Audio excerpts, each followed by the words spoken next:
So, Father, in the name of Jesus, let today's teaching encourage us and those who are going through rough time, trials, tribulations. Oh, Father, let your word comfort us and strengthen us and build us up, that as we go through this fiery trial and affliction, we will surely come out, but not the same, transformed in our life. Thank you for teaching us through the testimony of Joseph, a 17-year-old boy who continued his life not knowing many a times what was happening in his life, but refused to quit, but continue to walk in your ways. So also, Lord, build us up that our life imitates Joseph in the Old Covenant, having received the Holy Spirit and being a new creation. Help us also to be led by your Spirit and not by the flesh. Thank you and praise you for this teaching us. In Jesus' name, Amen. Amen. So let's go to Genesis 39. We'll go through the whole chapter and we'll see what was happening in Joseph's life. And he had absolutely no answers for things that were happening bad in his life. So here we go. Genesis 39 verse number 1. And Joseph was brought down in Egypt to Egypt, and Potiphar, an officer of Pharaoh, captain of a guard, an Egyptian, bought him of the hands of the Ishmaelites, which had brought him down there. And the Lord was with Joseph, and he was a prosperous man. And he was in the house of his master, the Egyptian. And his master saw that the Lord was with him. And the Lord made all that he did to prosper in his hand. And Joseph found grace in his sight, and he served him. And he made him overseer over his house, and all that he had, he put him into his hand. And it came to pass from the time that he had made him overseer in his house, and over all that he had, that the Lord blessed the Egyptian's house for Joseph's sake. And the blessing of the Lord was upon all that he had in the house and in the field. And he left all that he had in Joseph's hand, and he knew not what he had, save the bread which he did eat. And Joseph was a goodly person and well favored. And it came to pass after these things that his master's wife cast her eyes upon Joseph, and she said, "Lie with me." But Joseph refused and said to his master's wife, "Behold, my master wotteth not what is with me in the house, and he has committed all that he has to my hand. There is none greater in this house than I, neither has he kept back anything from me but thee, because thou art his wife. How then can I do this great wickedness and sin against God?" And it came to pass, as she spoke to Joseph day by day, that he hearkened not unto her to lie by her or to be with her. And it came to pass about this time that Joseph went into the house to do his business, and there was none of the men of the house there within. And she caught him by his garment, saying, "Lie with me." And Joseph left his garment in her hand and fled and got himself out. And it came to pass when she saw that he had left his garment in her hand and was fled forth, that she called unto the men of her house and spoke unto them, saying, See, he has brought in an Hebrew unto us to mock us. He came in unto me to lie with me, and I cried with a loud voice. And it came to pass, when he heard that I lifted up my voice and cried, that he left his garment with me and fled, and got him out. And she laid up his garment by her until his Lord came home. And she spoke unto him according to these words, saying, The Hebrew servant which you have brought unto us came in unto me to mock me. And it came to pass, as I lifted up my voice and cried, that he left his garment with me and fled out. And it came to pass, when his master heard the words of his wife, which she spoke unto him, saying, After this manner did thy servant to me, that his wrath was kindled. And Joseph's master took him and put him into the prison, a place where the king's prisoners were bound. And Joseph was there in the prison. But the Lord was with Joseph and showed him mercy and gave him favor in the sight of the keeper of the prison. And the keeper of the prison committed to Joseph's hand all the prisoners that were in the prison. And whatsoever they did there, he was the doer of it. The keeper of the prison looked not to anything that was under his hand, because the Lord was with him. And that which he did, the Lord made it to prosper. What do you think about Joseph's life? At the age of 17, he's been sold by his brothers as a slave. At the age of 17, his brothers hate him, mock him, and speak all kinds of things to him, insult him and abuse him. And among all the brothers,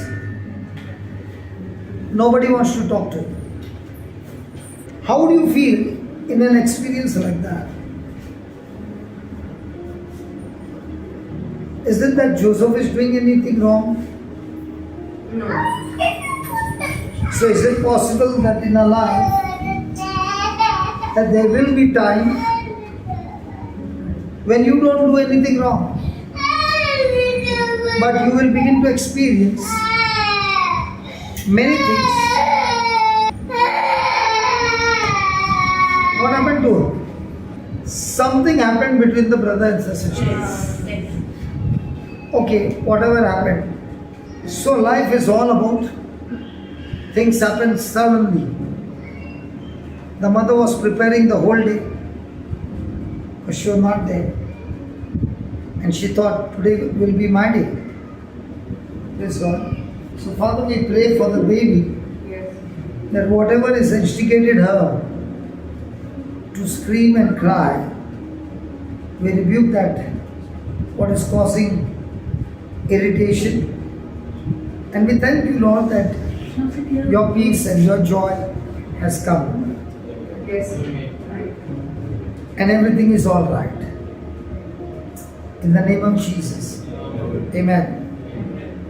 I know now exactly how those apostles felt in the upper room after Jesus came and said, "Peace be with you." You know, that piece was entirely different because they had seen Jesus dead, and a dead man coming and standing before you is so different from this piece. Our life is all about different kinds of experience. Somebody wants fan, Somebody wants air condition. Somebody wants both of them off. Because we are all different. Our desires are different. But can I be at peace in all this? And that's what you find the character of Joseph. No matter what is happening around, he has set his mind to be joyful, to be in constant contact with God, even though the experience has been extremely bad, that it's not possible humanly to be at peace. Imagine a rich man, his son is being sold by his own brothers as a slave. And if you're a slave, you would end up a slave all your life. What should be Joseph's attitude? Like a victim, he should be. Bitter. So can we learn from Joseph that no matter what experience is there, no matter what circumstance is there, whether it's hot, cold, winter, summer, rainy, whatever, can I tell my mind, just be comfortable. Learn to be comfortable in all situations, and that's what Paul said. I've learned to be content when I'm full, when I'm empty, when I'm in pain, when I'm in every situation. I've learned to be content. Let's go there and let's learn that. We mostly use that Philippians. Have you ever heard anybody quoting Philippians 4:13? I can do all things through Jesus Christ who strengthens me. But have you ever heard people quoting a few scriptures before that? No.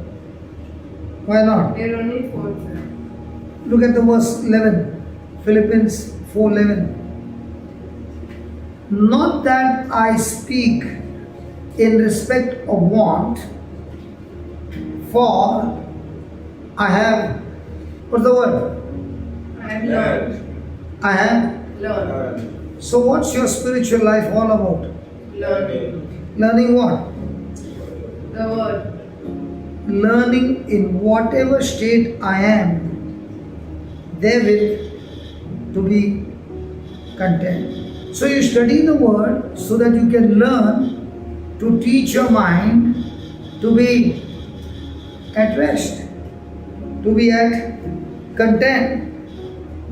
And when he learned, he says, I know both how to be abased and I know how to be abound.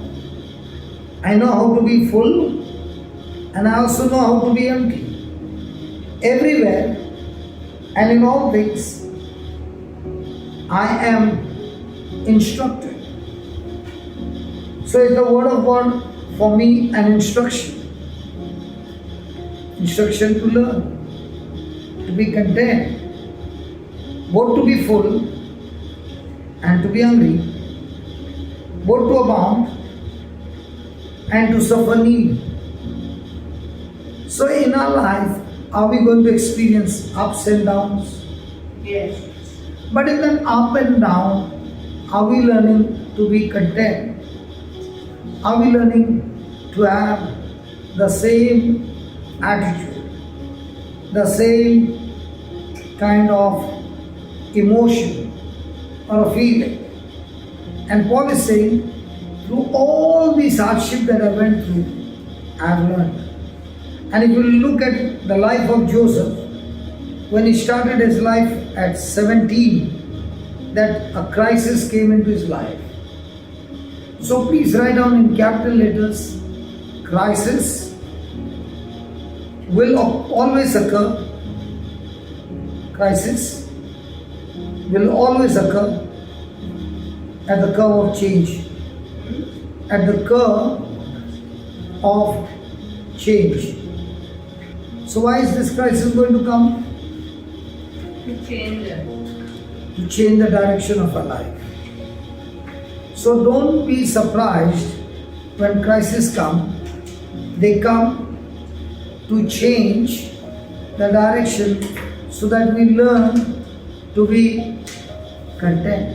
And now that I'm learning to be content and my attitude has changed, now Paul is saying, I can do all things. If you are not learned to be content, and when things go wrong against you, unjustly, then what is going to be my response? Is it going to be my response or is it going to be my reaction? Thank you for coming. So, what are we going to learn? To be content. And if you have not learned content, then in good times you are praising God loudly. And when things go wrong unjustly, and you are empty, and you are suffering, praise God, at that time also are you joyful. So write down, it's going to be a very, very interesting topic today. Please write down. We all experience ups and downs. We all experience ups and downs. And there are times when we don't know whether to hold on or let go. Like Joseph, sometimes we feel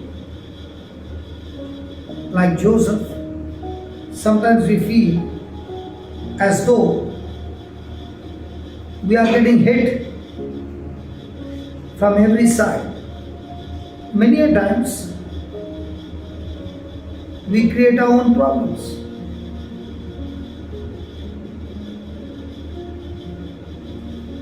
But what do we do? Many a times we create our own problems, but what do we do when we have done nothing? When we have done nothing wrong, are we applying the proper principles?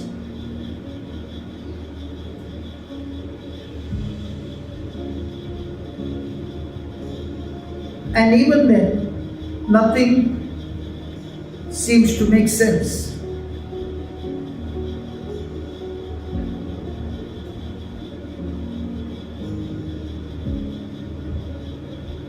In Genesis 39, we have principles.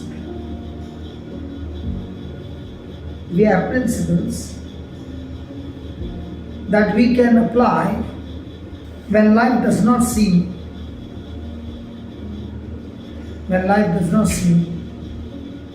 to make sense. So from the points that you wrote, I want you to ask me questions what you don't understand.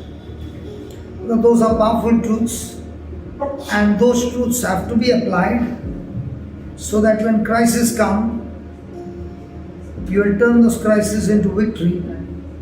And if you don't understand and you react to those crises will kill you.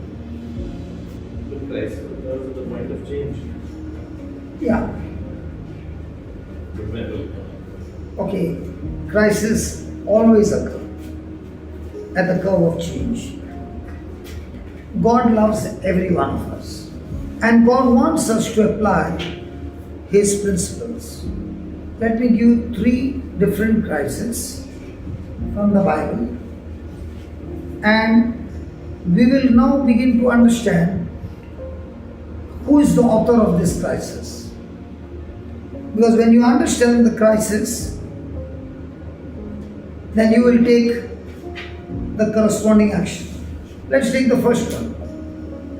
I am the one who created the problem, and that's why I'm suffering. Excellent example. The prodigal son. Was it his desire to go to the distant country?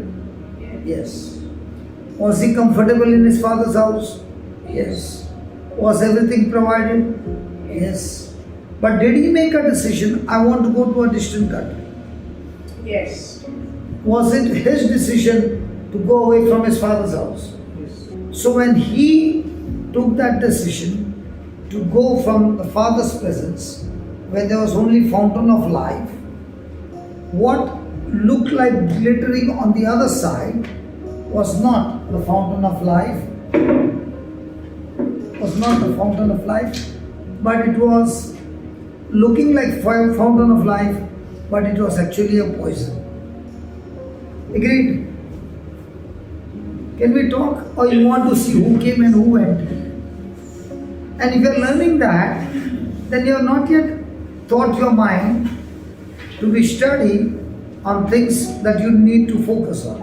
So the next time somebody comes, I'm going to make those people stand who are going to go in different direction.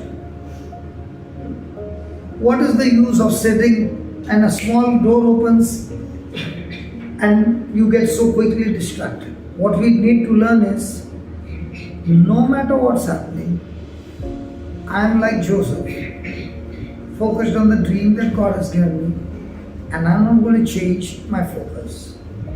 We got to learn. We got to, I'm not pointing finger to you. Don't feel guilty. I'm just helping them that our whole life is about. You get distracted quickly, the devil can bash you up anytime.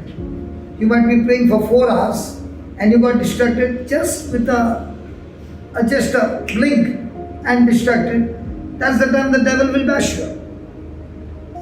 The real journey is, in spite of all the temptation and all the attraction, I am not going to turn. So here's the boy going to a distant country, finds his friends, goes everywhere, spends all his father's wealth on sin, and now he has reached a place where he has got no job, and he did find a job, and the job was to look after the pigs. No house to stay, he's staying with the pigs. No food to eat, is eating the food of the pigs. Now, how come he reached that place? Was it his own decision? Yes. So did the boy create a problem for himself for future? Yes. So when does a person create a problem for future? And he wants to do his own thing. When he wants to do his own thing, okay? When he is fooled also. If he knew he was being fooled, he would not take that decision. That's why the Bible speaks about Satan is a deceiver. He will tell a lie in such a way that it will look like the truth. The prodigal son reached there because of his decision. Do we make decisions every day? Yes. Are our decisions aligning with the word, or is it my own desires? So when I have got my own desires that does not align with the word, will I create a harvest of problems for the future? Yes. Nobody gets into the problems knowing. Yes, sometimes knowing. But many a times, there's a way that looks to be good, but the end results in destruction. So what was the solution for this boy to get out of this problem? So come back to God is repentance. So he had to repent means he had to change his thinking and again start a new focus to look to his father and start walking back to his father. Now when he took that step to come back to his father, did his problem get sorted out? Yes. Second problem is, here is Jesus saying, let us go to the other side. And he's sleeping and there's a big storm. Now, the disciples wake him up. Now that's whose idea it was? Jesus. Now does Jesus need to repent that they have gone into this problem because Jesus took a wrong decision? No. So, who was the cause of this problem? Satan. So, when it was Satan, did Jesus have to take authority and speak to that storm to be at peace? Let me ask you a question, okay? There was a storm. The disciples worked hard to get the boat to the shore. And now they found that it's useless. And where was Jesus? Sleeping. So even in that storm, was Jesus at peace? Yes. Is he sleeping in peace? Yes. And when the disciples woke him up, did they accuse him falsely? Yes. Yeah. But did he get irritated with them? Was he still at peace? Yes. So when Jesus got up, what did he tell the storm? Peace. Peace, be still. Did he say what was inside? Yes. So when what was inside, when he spoke it out, did everything become peace? Yes. Yeah. What happens to a person who is using the same scripture, peace, but is in pieces inside? Possible? Yeah. With worry, anxiety and anger and bitterness? Now he's saying peace. Will it work? So in this battle, did Jesus have to repent? No. Did the apostles have to repent? No. Their unbelief. Now how did this battle stop? When Jesus said peace, peace. The word. Jesus used The the word and the faith. So we saw two storms. One, I am the cause. I can't use faith. I can't use authority. I can't use the name of Jesus to stop the storm because I am the cause. So what do I need? repent. Repent. Second storm, I am not the cause. Satan is the cause. And if Satan is the cause, do I need to repent? No. So what do I do? Command. Praise God. Did we get two kinds of storm? Yeah. The third storm. The third storm is you are not the cause. Satan also is not the cause.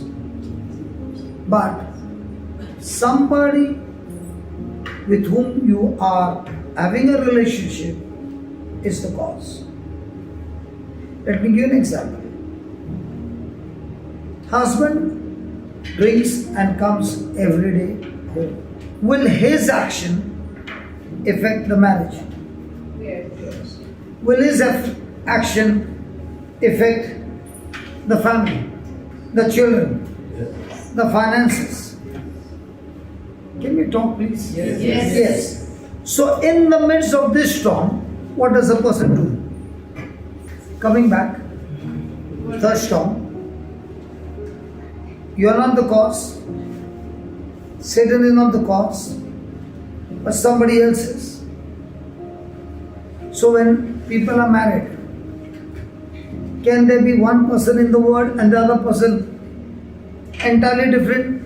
Yes. Can that other person's action affect the family? Yes. So in the midst of this storm, what is the solution? The other person has Repentance? No. Authority?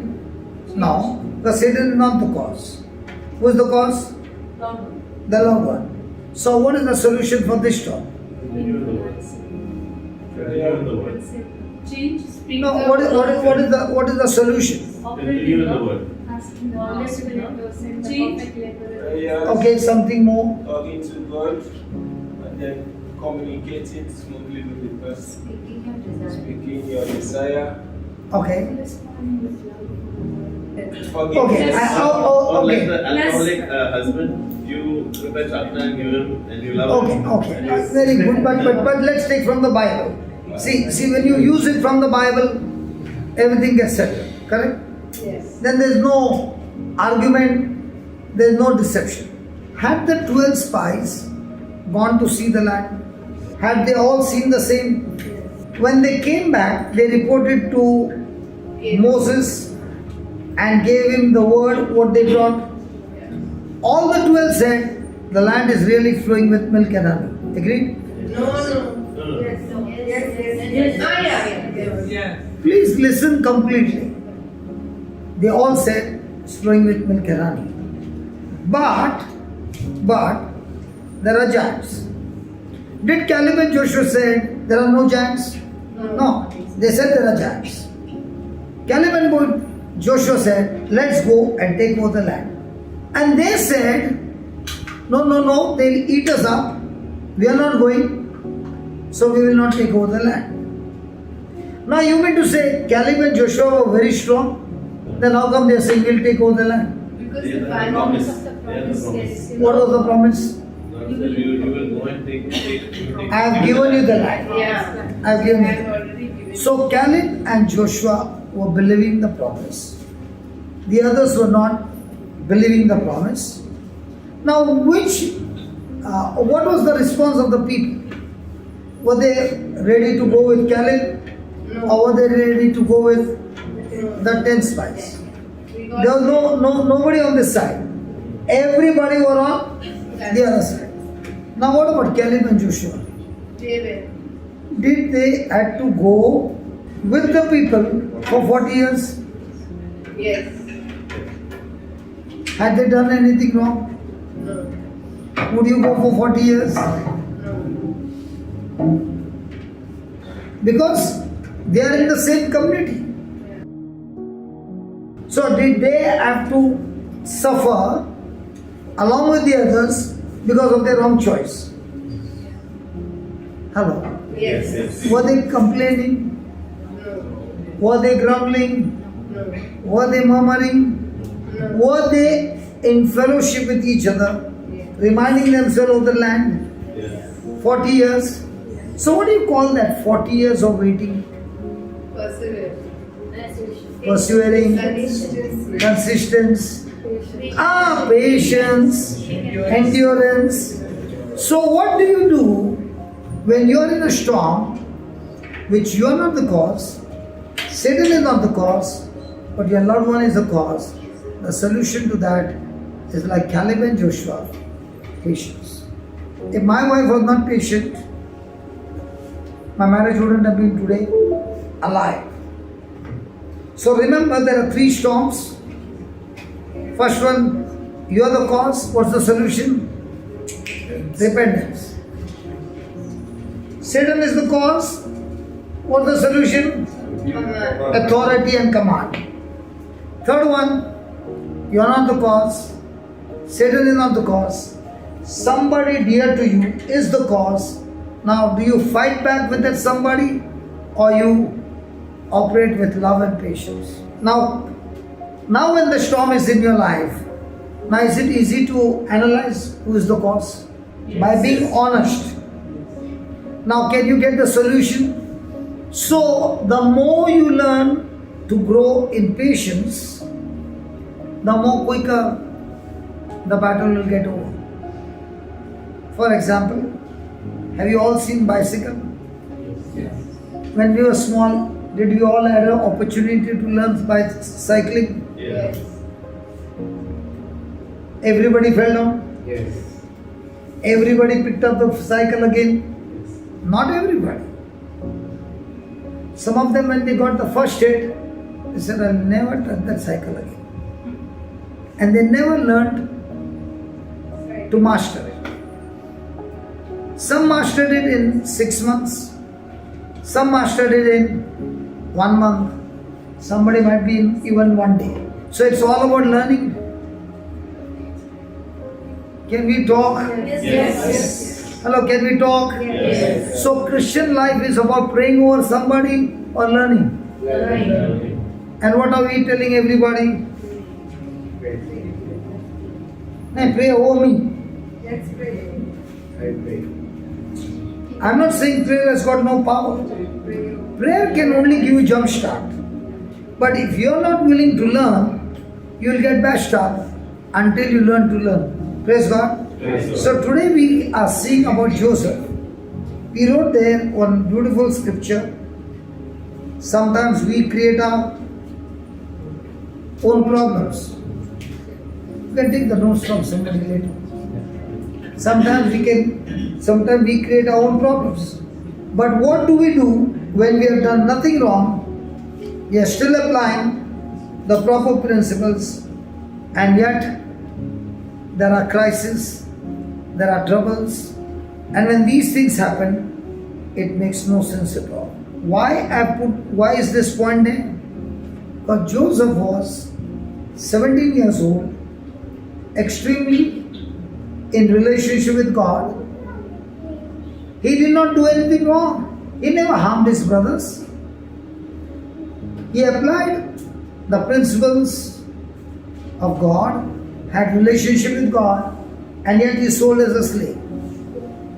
He continues there, becomes a manager, and now the boss's wife falsely accuses him and puts him in the prison. Now what should happen to Joseph, who is following the principles? And yet, things go wrong. Does it make any sense? There are some of you sitting here who have been applying the word sincerely, but again and again, you still get beaten up by everything around you. And you begin to wonder, I don't understand. Have you ever heard that? I don't understand why these things are happening to me. I have not harmed anybody. I say my prayers. I have my relationship with God.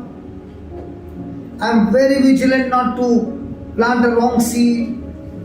And yet, things go against me, not in a small way, extremely big. In this chapter, we are going to dig into this chapter and find out what was Joseph's response in an experience like this.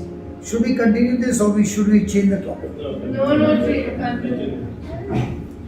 I knew it. Because most of you are caught up in the third storm. And it's been years. Some of you are caught up in the third storm. And it's been years and you're wondering, Lord, when will the breakthrough come? So right now, Joseph loved God. Joseph loved God, but found himself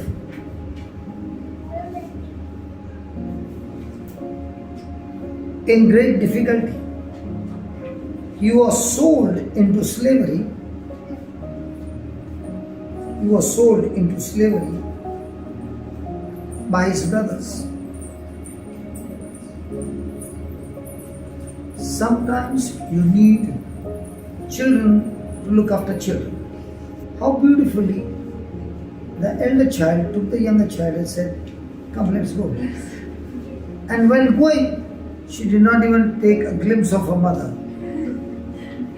And now the mother is so happy that she can take a notebook and she can start writing notes. What was 15 minutes back situation? Hello, those who are here. What was the situation 15 minutes back? Screaming, yelling and everything. Praise God. So God is teaching us through different parables. You try to make her happy. But when an outsider, complete stranger walked in, caught her hand and said, "Come, let's go." And there she's gone. Is it the same with us in our life? Somebody irritated, you are hurt, you are in pain, and you're wondering, Lord, why is this happening? Suddenly a stranger from somewhere comes and comforts you and begins to speak to you about Jesus. So Joseph is sold into slavery by his brothers. Now, when a situation like this happens, will it be comfortable? No. Once a slave, a lifetime a slave. And once you're sold as a slave, can you even think about your future? How many times it has happened to you that you are bashed up, Not because you did something wrong, but the enemy used somebody to hurt you and beat you up and trouble you so much that there is only one thought running in your life. Why live my life? It's better to give up my life. At the age of 33, when I lost everything, I did not lose because somebody stole things from me. I lost because of my own seed. But yet, the thought was coming, there's no future for you. There's nothing that you can look ahead for. I'm so confused, I don't even know who I am. I'm so confused that I can't see any future. And one thing rings in the mind, why do you want to live? Why not quit and go to sleep permanently? At the age of 33. I'm talking about my life. And when these thoughts are going on, I don't even know. God has such a huge future in my life. And all I can see is the current situation, and the current situation talking to me like a thermometer and saying, no chance. The same thing would have happened to my wife, who is saying, I've not done anything wrong. I got married in good faith, and this man deceived me and destroyed my life. I've got 2 children, and there seems to be no future. Everything looks to be gone.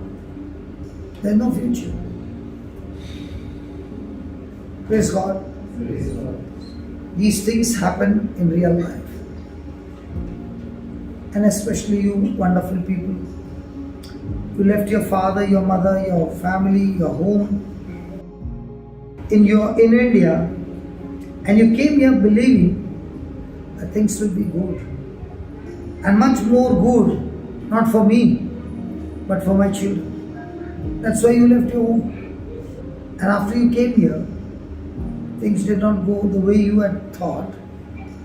And some of you have been caught up with so much of loans that to repay those loans will take another 10, 15, 20 years. And you begin to wonder, is there a way for me to come out? Today there was a call for me. And I purposely put her on a speakerphone. That man did not know. But I said, I want you to hear, because what God is able to do, I want you to hear. This man has been in loan in crores, wants to commit suicide, doesn't know the Lord. And I met him about 2 years back and began to talk to him about my story. And in these 2 years, he got hooked up on the YouTube and began to study the Word of God. And he called me this evening and he said, I want to tell you something that happened. He said, my auntie, before dying, she kept a huge amount for me, but she never told me. She told her son and said, when his son becomes 2 years, on his birthday, you'll give this money as a gift from me. And the son added more money into that, bought a property and said, according to my mom's wish, this is mom's birthday gift to you, and the property is worth more than crores. And I said, hey brother, this looks like a fairy tale. He says, even I know it looks like a fairy tale. She never said, her son never said, but exactly on the birthday, he called me and said, I've set it all for you. This is a gift from my auntie. And then he said, my wife was trying to get a job for such a long time. She would not get. Now she's got a fantastic job. Everything changed, brother, after we both came to Christ. God does supernatural things. And all these crises is not meant to kill you. All this crisis is meant to have a relationship with God. He did not bring those crises, sorry. It is our own seed that has brought crisis. But in the life of Joseph, it was not his seed. He had done nothing wrong. So when God is taking you through a crisis, it means God is preparing you for something so big beyond your capacity, beyond your ability, because the potential that He has in you, you have not yet discovered. And you can only discover in the midst of trials. You know, you will discover who you are, not when everything is going fine. You will discover who you are in Christ when there are crises, when there are opposition, when there are false accusation, when there are tremendous pain and suffering and sorrow. In the midst of that, when you have relationship with God, He'll begin to show you that He is with you and He knows what you're going through, and all He's saying is, can you hold my hand and can we walk together? Because what I have for you on the other side is so big. It is just a preparation ground. If God had not prepared Joseph in those years and He would make him a governor before his preparation, Joseph would have blown it out. Many times I thought, Lord, if Joseph was bought by Potiphar and he was the top security of the king, then you should have definitely used Potiphar to take him to the palace. Why did you have Potiphar as his boss? He had. Can I put this one on speaker? This is also an interesting topic. Hello, brother. Hello, brother. Yeah. Good evening. Good evening, brother. You are on speakerphone. Please don't take your name. Okay? Because I want everybody to listen to how, when you made a right choice, what happened. Go ahead. Brother, I spoke to him, to my uncle. After speaking to you, I spoke to him. I met him personally, and I said to him all about what he told me. Okay, what was the topic about?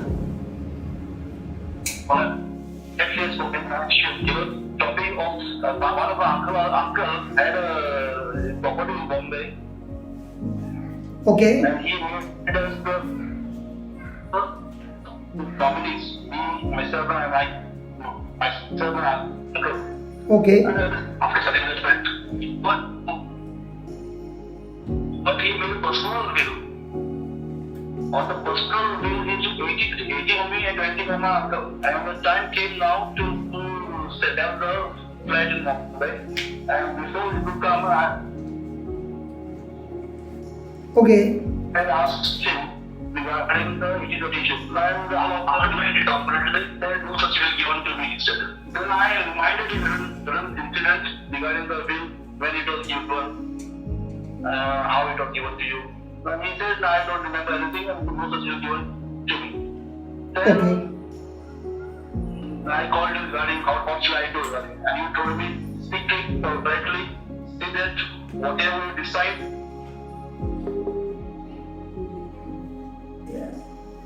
Okay, I want to tell you what happened. There was this old uncle, all alone in Bombay, and he decided that he will give 50-50 to two people. Yeah, brother? Hello. Yeah, I can hear you. Then I spoke to him about it. Yeah. Then I spoke to him politely. Yeah. And I removed the issue. Again, he denied it, and I said, okay, if it is so, it will be so, let it go at a start with whatever. So there was no quarrel, there was no fight. Hello? No quarrel, no. Yeah, no quarrel, no, there was no fight, nothing. No argument also. And no argument, it was all in peace. Yes. Praise God. How do you feel after experiencing this peace? When I spoke to you, I really got a piece of wine. I really felt it immediately. I called to him, I called Redemption, and we sat together. Immediately, and there was a release in my heart. Okay, then I spoke to my wife also regarding I spoke to brother, and he said peacefully they settled it out. Praise God. And now before that, my daughter said to me, Dada, don't argument. God will bless the devil of it. Don't fight for it. And I said, oh, it's the Thank God for the daughters who learn the word of God. yeah. Yes, sir. Okay, I'll talk to you at night, okay? Yes, sir. Okay, Thank you. bye bye. Now the property, the uncle died, and uncle made a will that the share goes 80-20. He gets 80 and the other person gets 20. But the document is not with him. So the other person says, no, he said 50-50. So he said, what should I do? I said, you can definitely fight and take your 80, but you can't take it to heaven.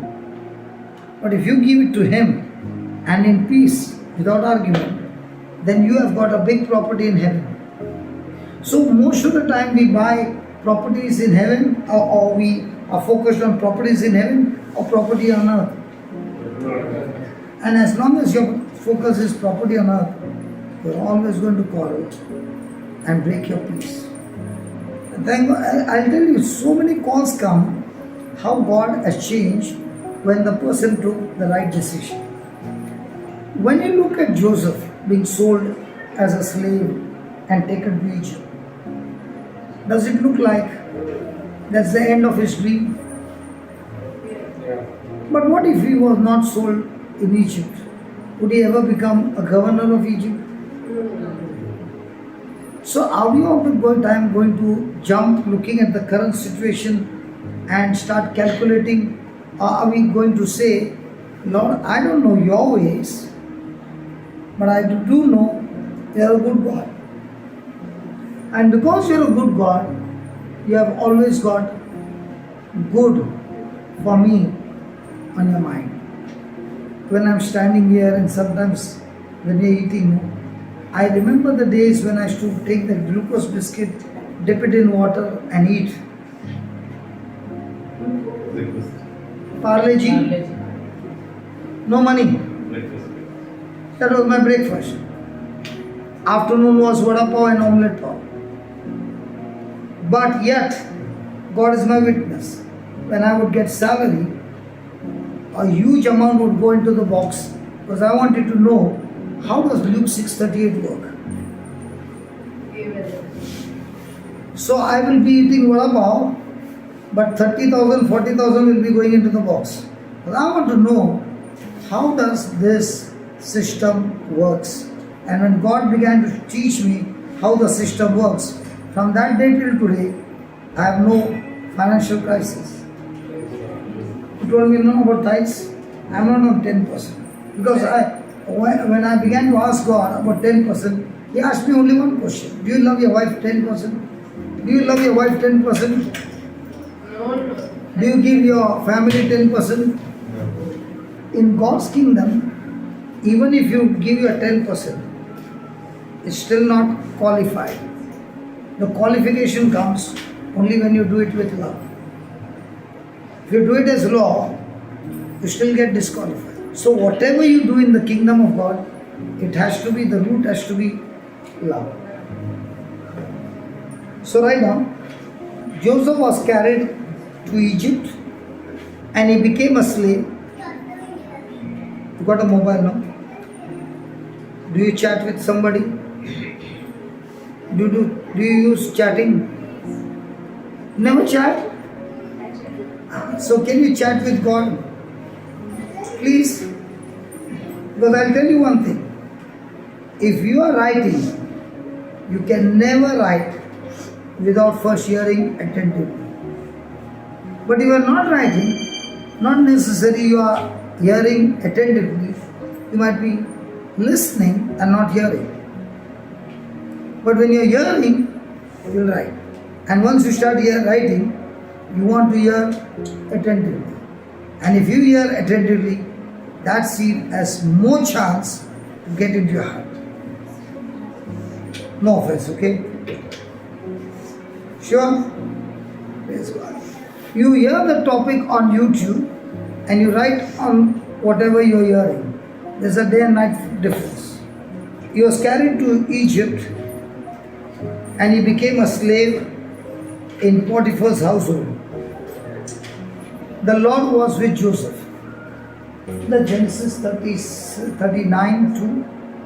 I love this scripture because this scripture has blessed me for the last 26 years. And the Lord was Joseph. He was a prosperous man. And he was out of his master. Who should have been a prosperous man? The one who is buying a slave, or the slave should be a prosperous man? But in God's kingdom, who is a prosperous man? He has peace, love, service, at the end of this. So the world sees, show me what car you got, then I know how prosperous you are. But in kingdom of God, show me you got Christ and you're a prosperous man. So when you got bitterness of any kind, do you have Christ? So when was the last time you got bitter? Anybody married? Only one person married. Two, praise God. Married, no brother? Others is not yet married. About to. About to get married. You will receive what you say. Praise God. So please, I request you, say these words every day. Just as God was with Joseph, so God is with me, and therefore I am a prosperous man. I've seen so many people coming out of that prosperity is not only money. Prosperity means in the Bible you have more than sufficient by which you can complete the assignment that God has given you. So for each person there are different assignments, and you have much more than that, so that you can complete the assignment that God has given you is prosperity. Where are you? How far you traveled? No, you are traveling at high speed. I saw you. So now when you go for Mass and the priest says, the Lord is with you, do you ever think what the priest just said? If you look at every place where the man of God, the woman of God, there's this word. God was with Joseph. God was with David. God was with Abraham. God was with this one. God was with Jesus. So when God is with you, your life cannot be natural. It has to be supernatural. Now, how do you know that God is with you? How do you know that God is with you? You have the Holy Spirit in you. Sorry? You have the Holy Spirit in you. Yeah, we all have the Holy Spirit.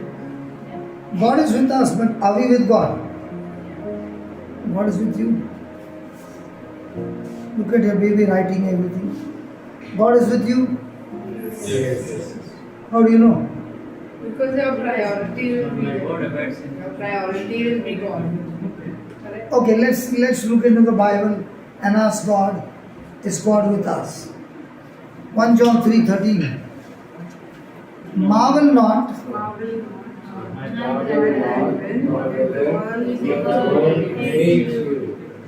Marvel not If the world hates So is the world supposed to hate you?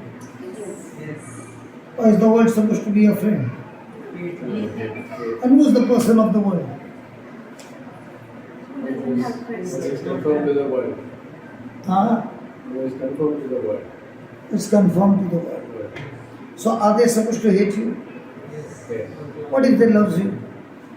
Then I am of the world. So the next time somebody comes to hate you for being the doer of the word, are you supposed to feel ashamed? No. Or are you supposed to be dancing and rejoicing?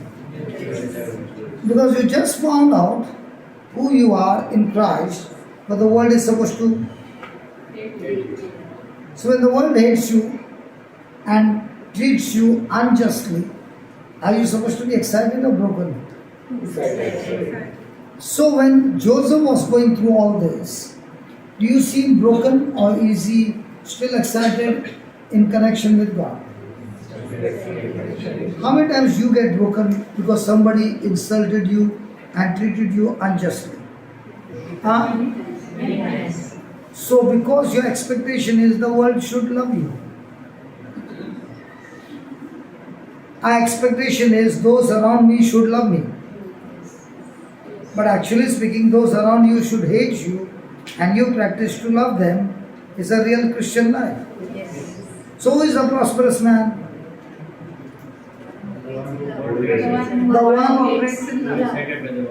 The one who experiences hatred from every side, but his response to that person is love, which we practice all the time. So are you going to be surprised from now on? Or is it natural? Are you surprised you breathe oxygen? Is it natural? If you stop breathing oxygen, what happens? You become breathless.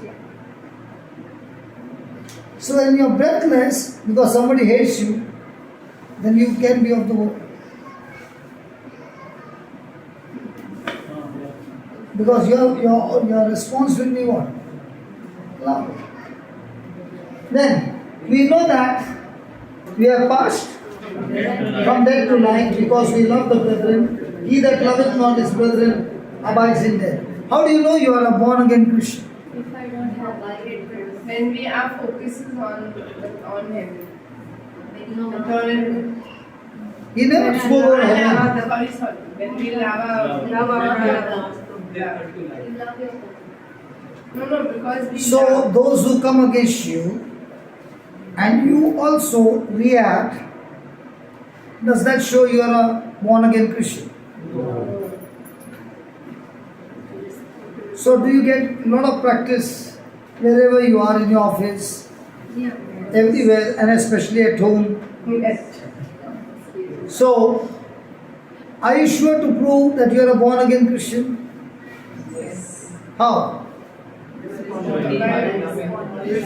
So the next time your emotions are getting triggered, not to give back, but to even keep inside, there are two things. See, man can be imprisoned in two things. One is a prison called guilt, and two is a prison called bitterness. In the prison called guilt, I am the one who makes the mistake and disobey God, so I am in the prison called guilt.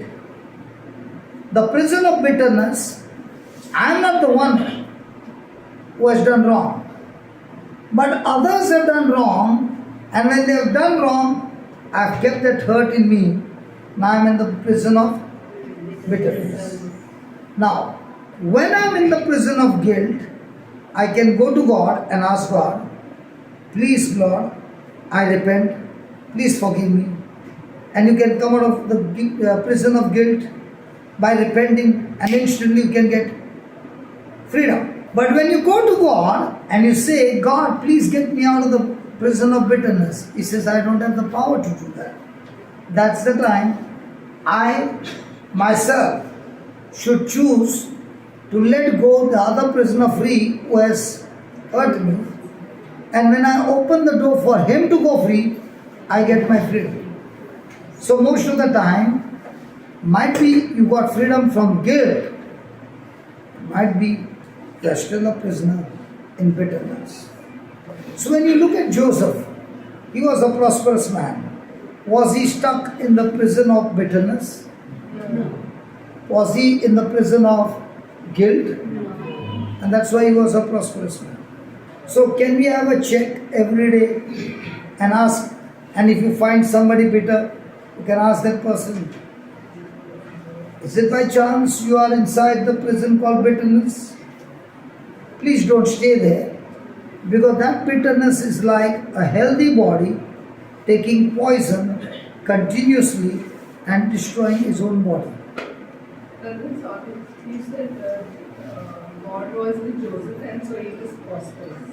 His response to the situation is a prosperous man. God was with Joseph, and Joseph also was with God.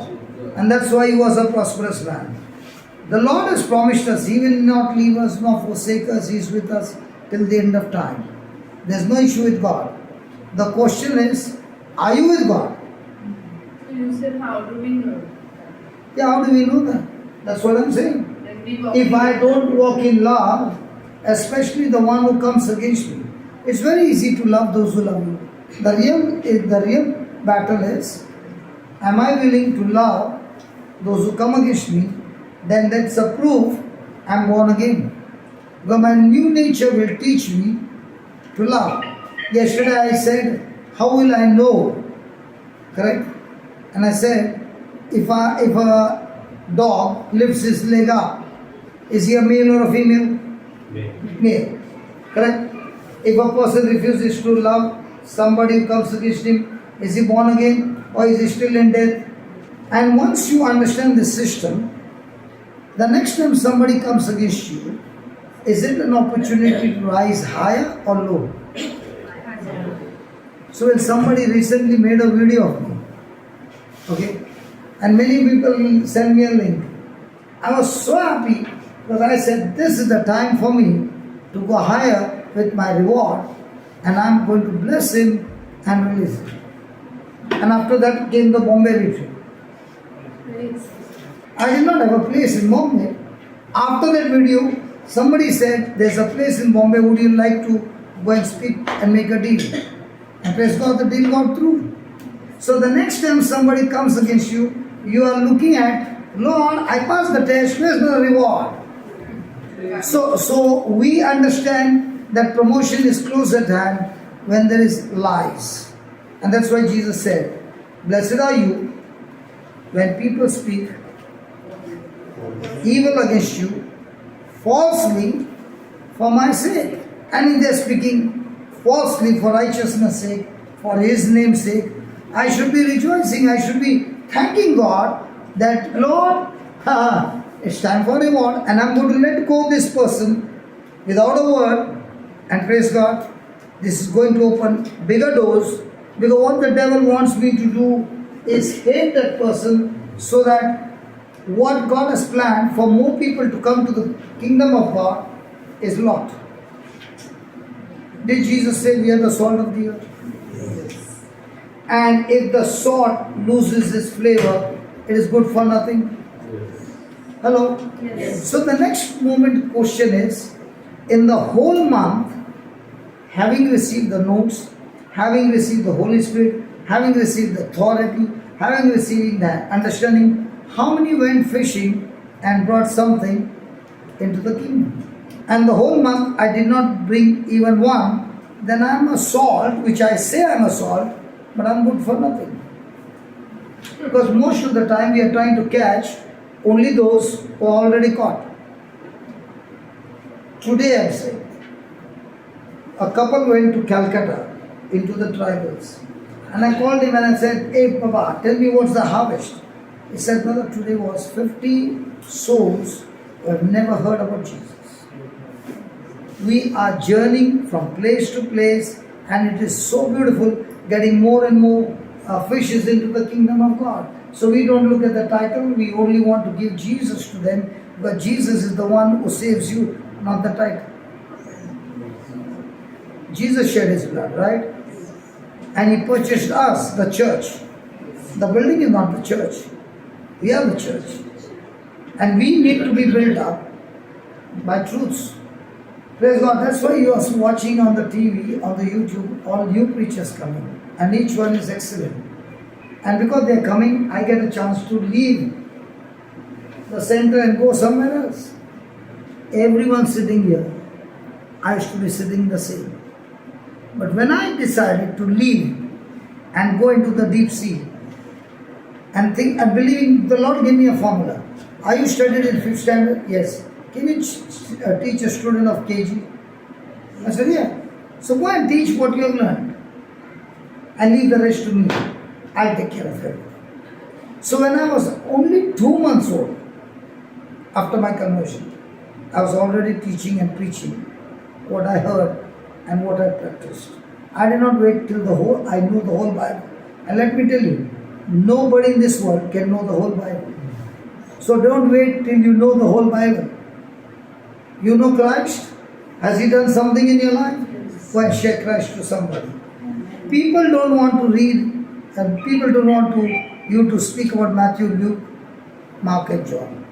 They want to know about you and how the Bible has touched you.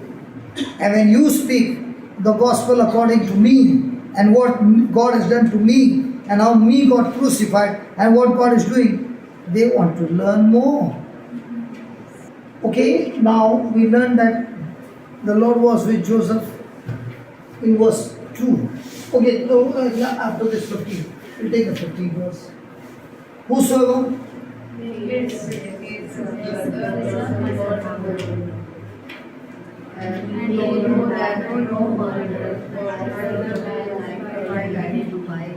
So, every Sunday when we all gather together for Mass, how many murderers are together? I said, when we gather for Mass, how many murderers come together? And you might be saying, how can he question this? That's how God questions me. And He says, if you hate somebody and you want to go, you already got disqualified. So get yourself first qualified by forgiving that person. Put it in Matthew 6:31. You know the scriptures, I'm asking you a question not to condemn you, to make you think. Are we going to be religious all our life, or are we going to live by the truth? And if you are religious all your life, 100% guarantee, there is no power in you. Truth will set you free. Therefore, take no thought saying, what shall we eat? Has anybody ever thought that? What shall we eat today? Yeah. What shall we drink? And when we go to church, what shall we wear? Anybody ever had all these three thoughts? What shall I eat? What shall I drink? What shall I wear? Men, you're the men. What shall I wear? Talk, men. Yes. Look at the women, they never think. Whatever comes in the underwear. They think about what they are going to wear. Sorry? They think about what they are going to wear. We men, we take 1 hour to think, what shall I wear? We don't think about what we are. We just go pick and wear. But they think about what they are going to wear. And they think about what we are going to eat. How come I am different from you all men? I spend 1 hour to think what I'm going to wear. My God, I don't believe that. You're making up some stories. These are the things. What things? What shall I eat? What shall I drink? What shall I wear? These are the things the pagans are always. So every Sunday when we gather, do Catholics gather or pagans gather? This should be taught first. Because we are more interested in how decorative is my dust, which is going to dust. But not interested in how much decorative is my spirit, which is going to God. When I went to Philippines to have a haircut, brother, I spent 3 hours on the salon. I told him this and this, and then I said this side. 3 hours.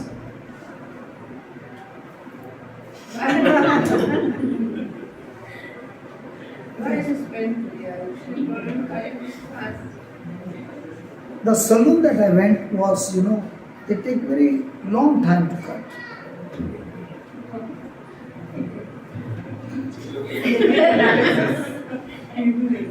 What do you think they must have spent? Nothing less than 2 hours. Both of them. Whether those 3 hours are worth it. If the men are taking 3 hours, what will the women think? You ask all the men. By the time we drop the woman at the saloon, she'll be saying, see that you're back in 15 minutes, 10 minutes. And one round, hello, yeah, I'm ready, come. In 15 minutes, the woman is finished. And then she'll also set an example to man.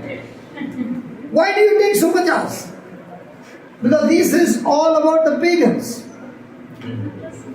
These are the things the pagans are always concerned about. Your Father in heaven knows that you need all these things. What, amen? Amen for that my Father knows what. So next time, Brother Ryan, how much time will you give? Like this, I'll dress up in 15 minutes. He said, what will I open my mouth, brother? No. He said, I am not going to come into any argument in this. Praise God. Hallelujah. See, if you, I'm not saying God doesn't say that God says don't be presentable. God is saying, instead of spending that much time to look attractive on the outside, you spend more time to look attractive in your heart. And the world says also, first impression. Huh? You heard that? If that first impression is the last impression, all the marriages would have got blessed. But the first impression is what? The best. Praise God. Then,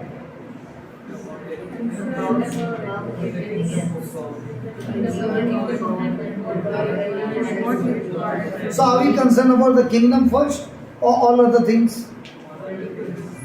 And the best thing is, says, He will provide you with all these other things. What did we learn in school? What is your basic necessity? Roti, kapda or makan. Which one are you running after? Put that KGB.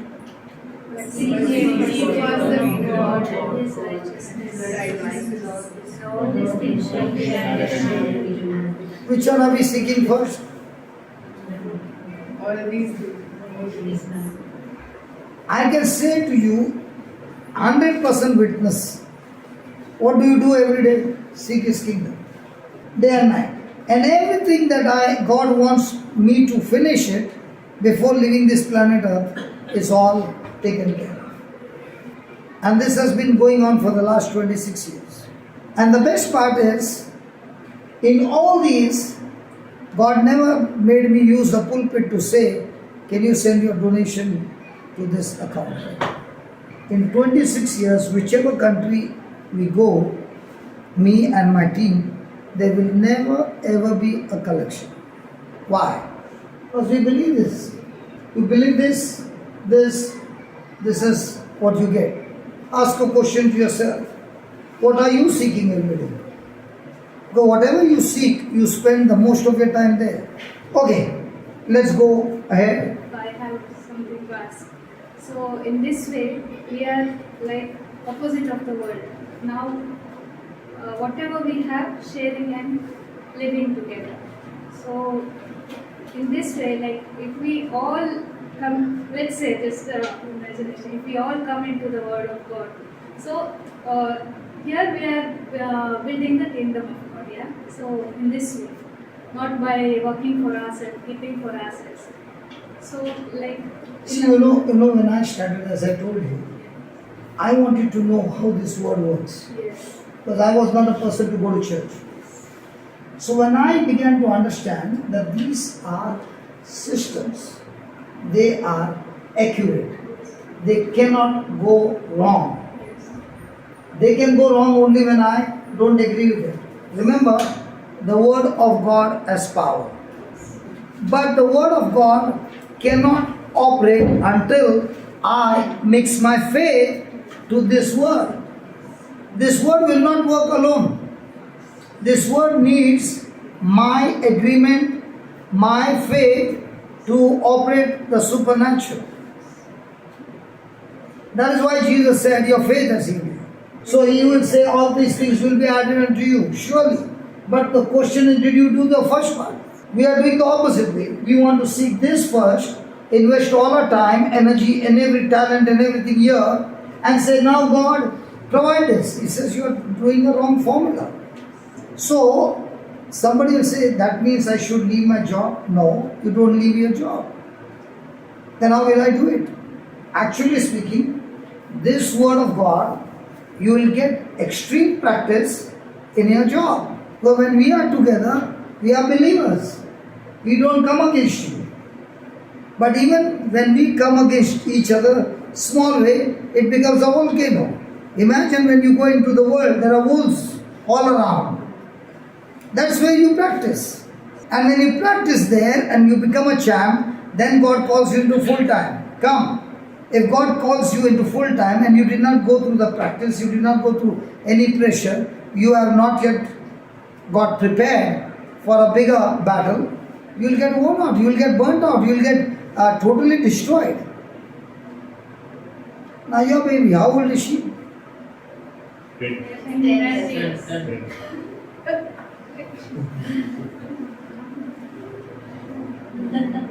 Now, the battle that she fought, there are elders also in the same battle. But was she ready that day to eat the nuts? Yeah. Now, because she got into that battle, did she fight back and get a victory?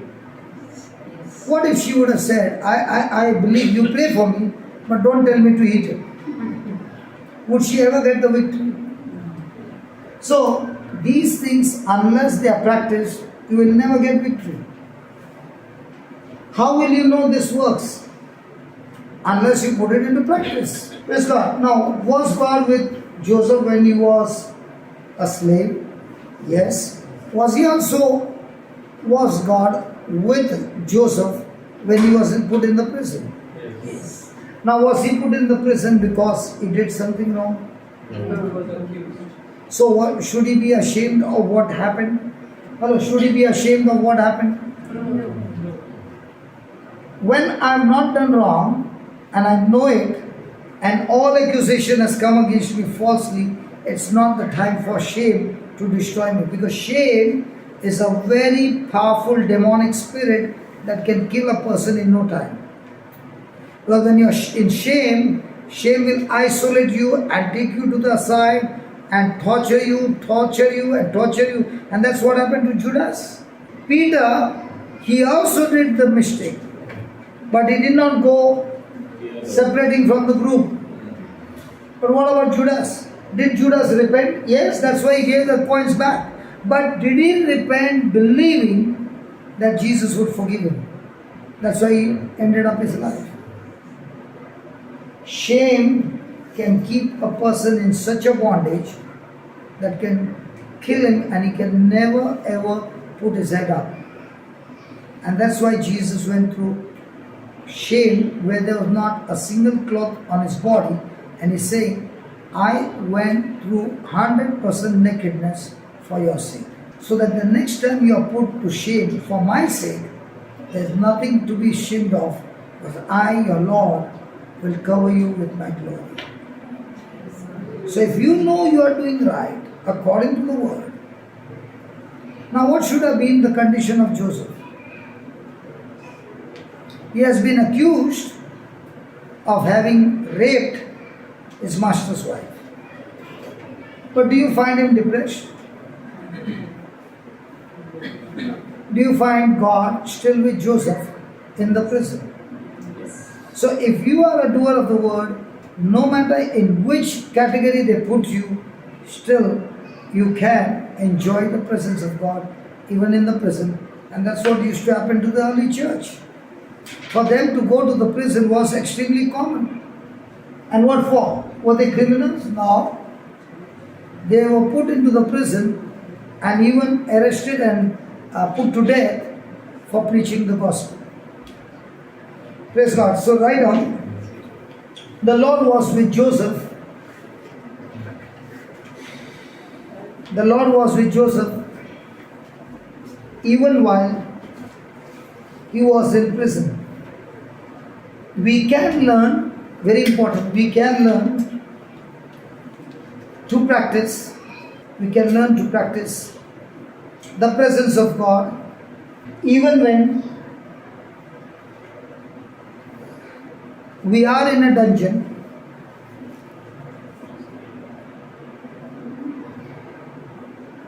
We are in a dungeon or prison through no fault of our own. Through no fault of our own. You are working in the office, honest, and there are dishonest people around you. And because of your honesty, they can't do any dishonest things. So do they hate you for being honest? Yes. So can they make a scheme and get you onto the... Yes. I know a person who got 3 times in a row best performance, 3 times in a row best performance in a company. And in that company there would have been about 800 to 1,000 people. And he got it 3 times. The 4th time he was framed. And he went into such a depression that he would talk nonsense. Because he could not take that shame. He would go to the office and nobody was allowed to talk to him. And he was kept in isolation. And it went on for 3 months. And then the wife saw that my husband is going crazy. He would come home and he would open all the furniture because he would say, there's a hidden camera here. Or he would go by car and stop the car somewhere and say, this car is following me and all this. So the wife said, you go back to India. So he came to India, and when I met him, he looked crazy. And then I got the news from his wife that they are going to take him to the psychiatric hospital. When I heard that, I told the wife, tonight I'm going to your house. I was in Bangalore, he's in Goa. I'm going to Goa. Tomorrow morning I'm going to meet him and I'm going to take him with me. The family will be searching. I'm telling you in advance, he will be with me for the next 15 days, and in this 15 days he'll be out of the situation, otherwise I'll lose my friend. So when they ask you, we don't know where he is, you can tell them, brother has taken where, I don't know. Otherwise there will be a kidnapping case on me. So I went early in the morning, he came out to meet me. I said, sit in the car. He said, where? I said, just sit in the car, we are going. But I'll go and get my clothes. I said, if you go in to get your clothes, the clothes, and you will be in. We can buy clothes in Bangalore. And we took off from there. And he stayed with me for 15 days. Now every time he would come and ask me questions. Anything I say, he would ask me questions. And those are the things that he knows. He has become so confusion. And I said, Lord, how do I treat him? What do I do? And the Lord said, ask him only one question. So the next time he asked me a question, I said, I will answer your question. But you first answer me. Are you a boy or a girl? He looked at me and said, why do you ask? I said, you don't have a mustache. You don't have a beard. You're clean. You look like a girl. You're a girl. He said, no, I'm a boy. I said, you're a girl. I'm so sure. He said, no, I'm a boy.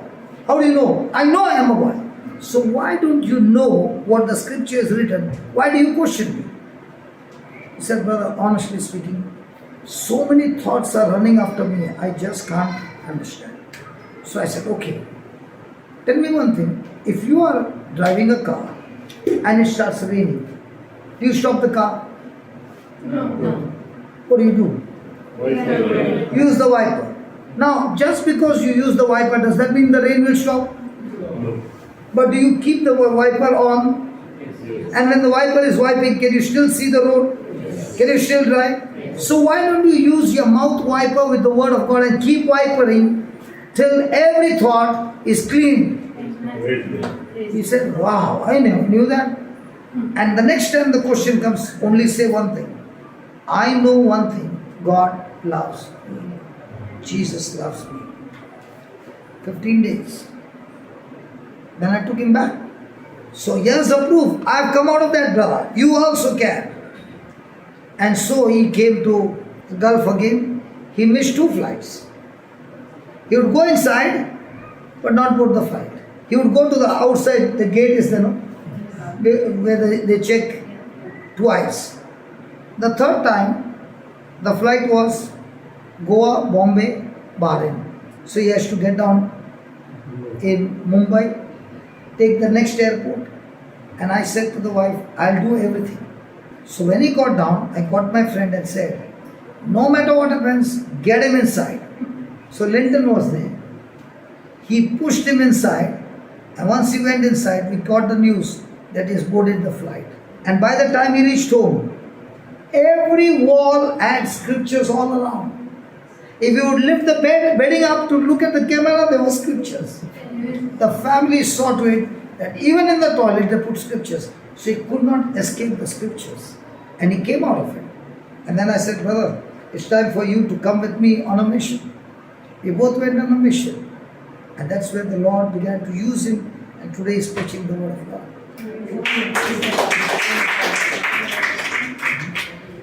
So you can practice the presence of God. What took him from the best performance to the madman? Shame. The wife said he's a clean man. And when they accused him, he could not take it. He went mad. Shame is a terrible spirit. But when you are put to shame for glorifying God, it's time for celebration. So remember, there are two kinds of shame. One shame bringing glory to God. Second shame bringing glory to the devil. First decide which shame it is. Praise God. Praise God. Shall we go further? Yes, right on. Joseph was sold into slavery. Did you have any health issue? Any pain in your body or something? In 2 minutes it will be gone. Nothing. Anything you want me to pray for? Peace. Peace. Peace comes when your mind is stayed on the Lord. Yes, God is peace. Okay. Father, all that she asked is the best gift, the peace. And your word says in 2 Peter 1 verse 2, grace and peace is multiplied unto you through the knowledge of God and through our Lord Jesus Christ. Isaiah 26:3 says, when our mind is stayed on the Lord keeps him in perfect peace. Father, I pray that this child of yours, as this child is going home, she will be addicted to the YouTube, listening to the teachings, the preachings, and a mind renewed and transformed, and a focus stayed on you, Jesus, so that she enjoys the peace of Christ and shares this peace everywhere she goes. In Jesus' name. Amen. Thank you so much. Can I share about that? Opening the gate? Yes. Okay. It so happened that I was in Chennai and a very dashing woman came for the retreat. She doesn't know me. And she had come for Father Joe's retreat. And there I was preaching. And she was watching me preach and have healing and all that. And she came to me and said, please pray over me. And I said, you're so smart and you're so dashing. I will teach you the scriptures. You kill that cancer yourself. So every time she would come and I would give her the same answer. Now the retreat got over, live-in retreat. And she told, this is the last time. I said, this is the last time I'm telling you. You got the potential, you kill it and you'll enjoy it. So we parted. I prayed that God, she'll use the scriptures and you build a faith that she'll kill that cancer. Do you think she liked me? No.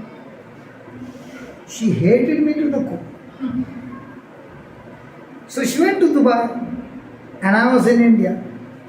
And one day I was preaching in Sharjah. So somebody told her an Indian preacher has come, very good, Why don't you go and listen?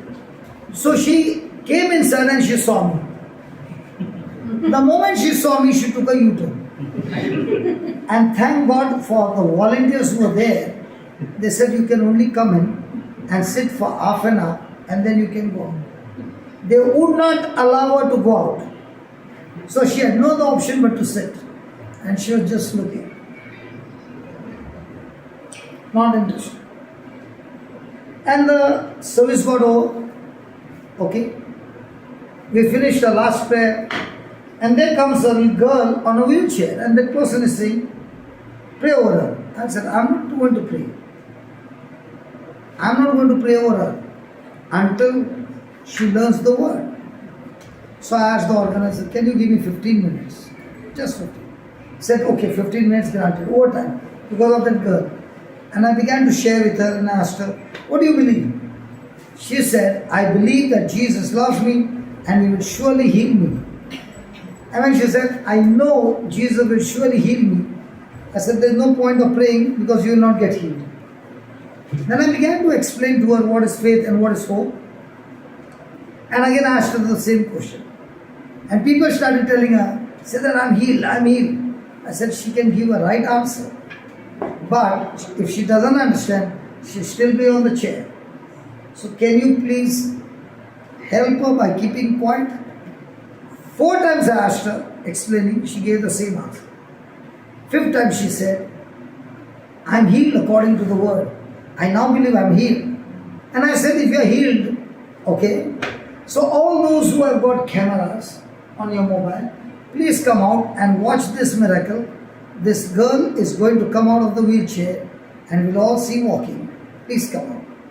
Can you believe in Dubai, in Sharjah, those people had mobiles without cameras, the old Nokia. Only 2 people had a camera. So those 2 came, all the others were Nokia, you know that grey and white one, when it used to fall, all the intestine woman, they all had that kind of a mobile, that too in Sharjah, Dubai and Sharjah. So when I told her, if you believe you are healed, what are you doing on the wheelchair? She said, yes, what am I doing? So I said, get up and walk. And she got up and walked. There were 2 miracles that day. The girl walked and everybody's mobile, which was Nokia, suddenly became smartphone and the camera, hey, I got a camera. And now everybody is taking the video. That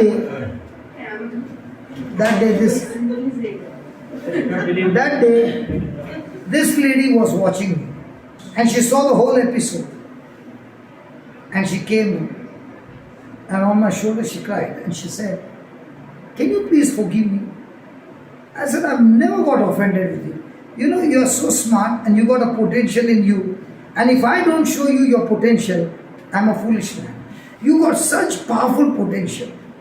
So she said, okay, I take 3 days leave. You are there in Dubai 3 days?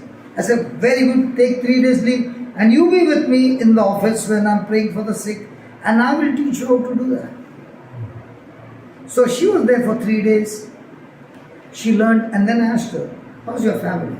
She said, my family is in Australia. What are they doing here, there, and you are here? She said, I've signed a bond and I can't break the bond for 2 years. I said, you can't break, but my God can break. What do you say? She said, done. So I said, Lord, please break the bond in Jesus' name. When I came next month, she said, they fired me. But, and she's not on a small position, very high position. And she said, I've got 3 months salary, okay, and I have to hand over. So 3 months I'll be there. So she would come continuously there and she went back to Australia. But something unique happened. When she went to Australia, she went and spoke to the people there. And she was the one who took me to Australia. And that lady brought Christ to Sydney, Melbourne, Canberra, Adelaide, Perth. She fixed up everything. Did I know that this smart lady is talking to me one day would take me to Australia? But the day she learned to change their life. So we are here not for a jump start. We are here to become disciples and do the same what Jesus did. So whether you are in a prison, whether you are in a bad shape or what shape and whatever happens, you can still enjoy the presence of God and God is with you. What do you think about this baby? All of you. Is she all the time connected? Yes. Is she getting distracted? No. What if the mother stops bringing her for meetings? She stops putting the YouTube. 1 month. Do you think she'll be on the same fire? Absolutely. The fire will get extinguished in no time. Even if I'm on fire and I take 1 week off, it will make a big impact on my life. So in the kingdom of God, do you have holiday? No. You take a holiday, that day the devil will make a holiday out of it. And I'm just thinking, looking at her age, if I had to learn, how would my life be? When I learned radiator leak, engine crankshaft, tires missing, windscreen broken, headlights not there only, dicky, rear backside, all missing. And in such condition, I was brought to the garage. And the mechanic said, no problem, I can still fix you. If God can fix a car like me, all that He wants from you is to cooperate with Him. And that's why the Word of God helps you to change your thinking. So write down. Joseph was put in charge of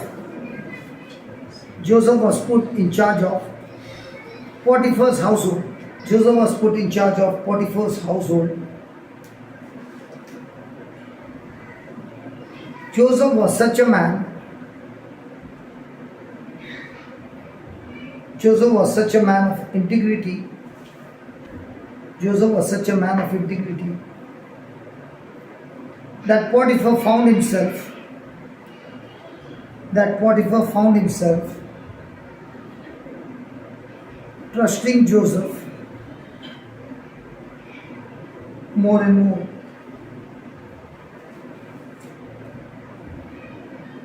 Can this happen in your office? You know, for the office, who is the greatest asset? People who are honest. Who can replace people, whoever is working. There is always a substitute, there is always a replacement. But people who are honest, there is no replacement. And the world who are in authority are all the time looking for such kind of people. That's why you met government. See, my daddy has got a wedding hall. And my brother had power loom, textile. So when he shut down, he gave everybody their dues. But he had one man as a peon. And he told my dad, I brought only one man. But this man, even if you go everywhere, you can't get a honest man like him. He's not skilled. He's just a peon. But he's an extremely honest man. You can keep whatever amount you want and you can go and come back. It will not be shaken. So please, keep him with you because I want him to be with us. So my dad is a different man. He doesn't require peon. He does his own work. Peon, everything all in one. So for my brother's sake, my dad kept him over there. So my dad will do the welding, he'll do the electrical work, he'll do all things. So he would go and tell dad, you know this work, no? Yes. So instead of you doing, can you tell me how to do it? I'll do it. So every time dad is going to do something, this fellow will come in between and say, you tell me, no, I'll do it, you sit down. And because we are calling dad Papa, he is also used to call dad Papa. Now there are other workers also there. And they are now happy with him or angry with him? Angry with him. And there's an electrician outside. Okay? Now is he going to be happy with him? Because others sometimes dad will call him, no, this fellow is doing. Everything this fellow is doing. by doing and doing and doing, that same peon became the manager. And then my dad told him, as long as I am there, I know you are honest. My son is there, the other son is there, they don't know what you are doing. So before I die, I will buy a flat for you as a gift for your honesty. And dad bought a flat in Bombay, 2-room, all kitchen. Okay? So that you and your family can stay together. Then I began to look at Joseph and I said, a man who is honest, even if the world will not accept him, but in the eyes of God, he will always get promotion. You don't need a certificate when you're honest. Your honesty is your certificate to reach to the great height. Now, every moment we have always an option. On one side is na bibi na bachcha, na baap bada na maiya. The whole thing is that. Sabse bada. On one side is rupaya, on the other side is which option will you pick up?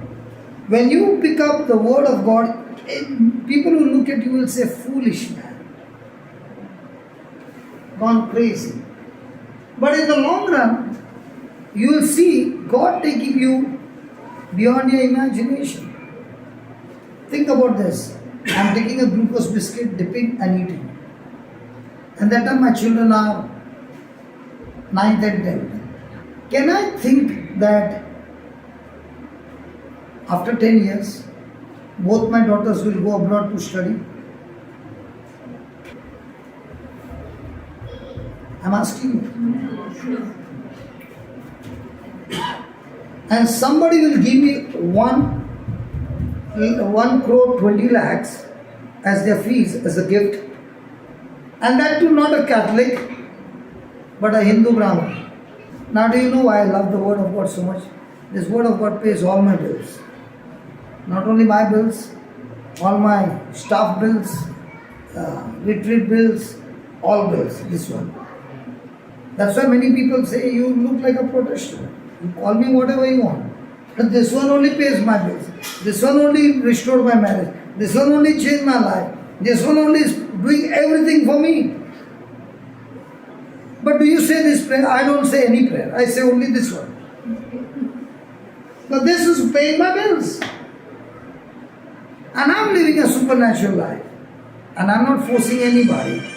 But I can show you with testimonies how this is paying everything for me. Sometimes I have to pinch to say, God, is it a dream or is it real? And sometimes I think, because I had nothing teaching from anywhere, my hard disk was totally corrupted with worldly things. So I did not have to renew. I had to press one button, format, and start everything from the word. So right on, he rose higher and higher. Joseph rose higher and higher in Potiphar's house until he was finally taking care. Until he was finally taking care all of Potiphar's affair. Until he was finally taking care of all of Potiphar's affairs.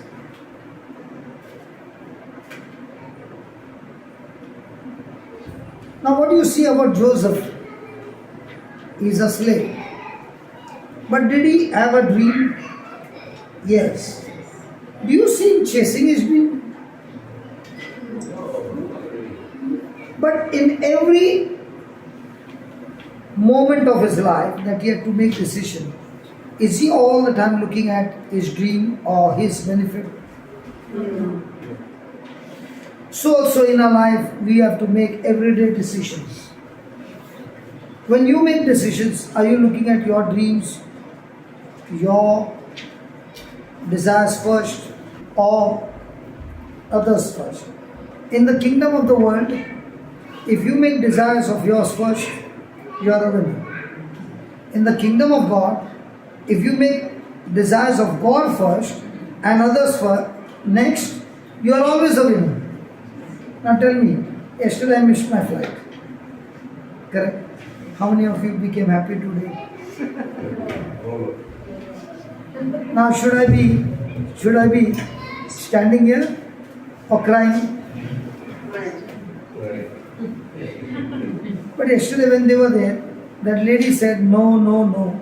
I said don't argue with her. No problem. At least we can go and preach 2 days more here. So even in that negative, did I get depressed or sad, or I said, no problem. So night time we were planning whom to call, how to get the Emirates ID and all that. Am I from Oman? I am from India. Correct? I was looking at this and I was saying, God, whom should I call? So I called one person. And that person began to speak. And then I said, I've got this issue. I'll get back to you. In 10 minutes, that person said, I know a person who is coming from Dubai and my job got sorted out. So when you are in trouble, God has already kept somebody to get you out of trouble because you are the one who is getting so many out of trouble. I've seen in my life, how does a person get promotion? Please write on that. Very, very important. How does a person get supernatural promotion? First thing, Jesus said, I've come to serve and not to be served. Therefore, I have to make a choice. Should I have a servant's attitude, servant's heart? Should I have a servant's heart or be the boss? Which one do you like? Hello, anybody in this house?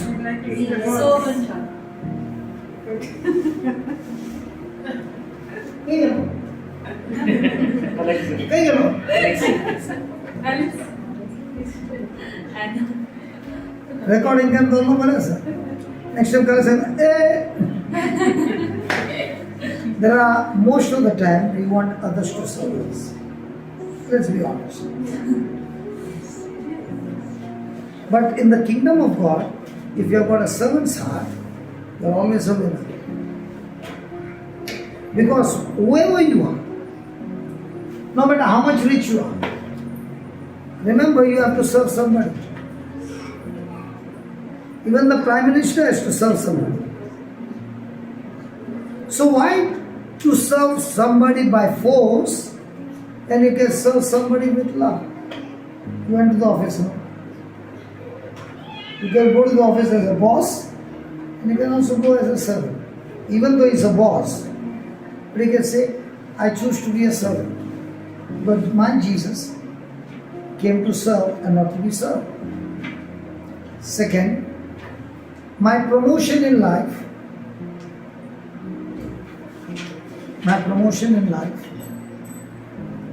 will come through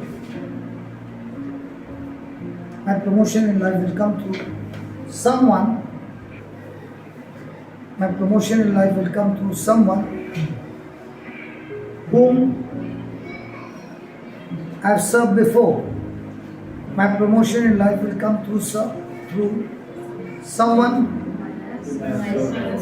whom I have served before. And 3, the quality of my service,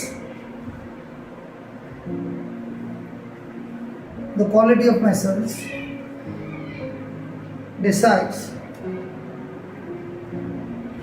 the timing of my promotion. You practice this from where to where God will take you. So, I can make a choice that I want to be a servant by choice. 2, my service should bless somebody, that the problem should be solved. And when the problems get solved, when there's a need in my life, God will bring the same person back, but this time not in tears, but this time in full glory and blessing.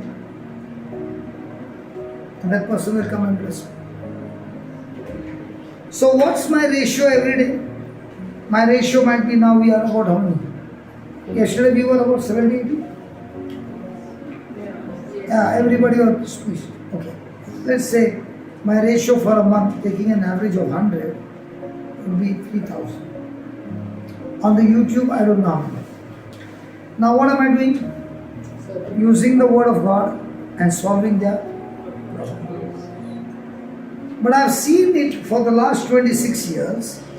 Those who are in the pit, when they applied the word and they came out of the pit, these are the people who came into my life.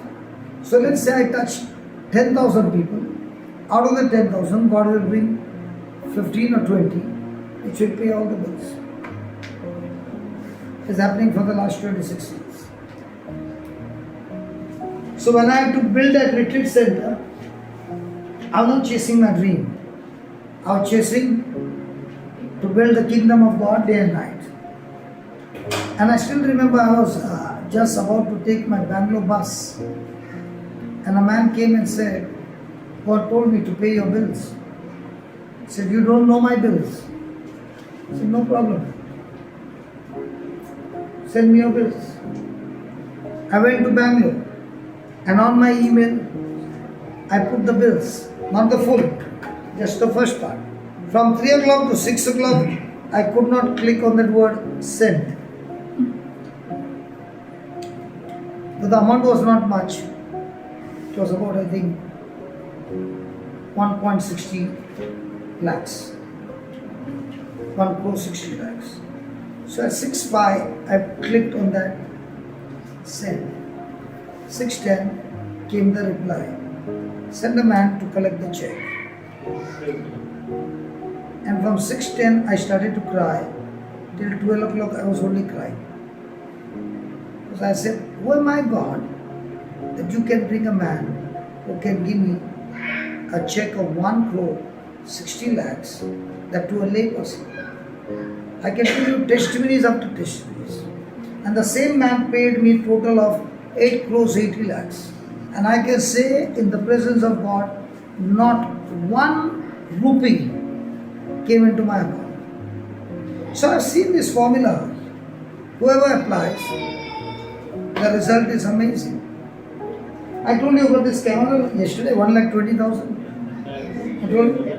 When I met that man who gave me this camera, he did not have money to even eat food. His business in Dubai had gone totally a mess.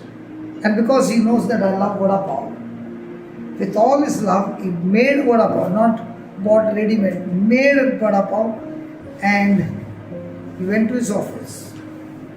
And his office was so sophisticated, I was thinking how much we might be paying the rent. And we had a nice time. And then I said to him, if you can take 1 month off and sit with the YouTube teaching for 1 month, after 1 month God will speak to you. Is it easy? He sat for 1 month doing nothing. And after 1 month the Lord said, close this business, and gave him a very small business to start. And what started as a small business flourished so much that he has been getting awards after awards, and is going on flourishing after flourishing. And this time I asked him, how are you? So he said, I've found a new camera for you. I said, hold on. I'm happy with my camera, and I brought that camera for repair because the people in Mangalore, they did not use it for 2 months. The camera got fungus. So he said, forget that camera, I've got a new one. I said, I don't need it. I need this camera to be repaired. Okay, bring. What was the new camera? About 5 lakh rupees. He's saying, brother, I'm doing it for my Jesus. I'm not doing it for you. But can I crave for that 5 lakh? God sees, do you need that? I don't need that. God keeps looking at your heart. So I found that I must solve people's problem. And the more and more you solve, the poorest of the poor You cannot be stopped. Whose problem did Mother Teresa solve? Poorest of the poor. Can they give her any funds? But before she left, how many branches did she start? Normally you want to solve whose problem? Poor man or rich man? But she solved whose problem? So you go around solving poor people's problem, God will send a rich man with the resources to put it in your hand, because now you will not use those resources as your own, you will use it for the kingdom of God. And I have no issues to tell, because all those checks I never took in my name. I took those checks in the supplier's name, who supplied granite, who supplied iron, who supplied this. So there is no under table. What about Joseph as a manager? How do you think he would have been working in Potiphar's house? Had Potiphar handed over everything in his care? Was he treating him as a slave? But had Potiphar seen him, that the hand of God is on his eye. Yes. So can people see that no matter in whichever department you are put, the hand of God is giving you great success? So when you say God is with me, Jesus is with me, you are no longer operating on your ability, you are operating on God's ability. So in school, how will you be, baby? Praise God.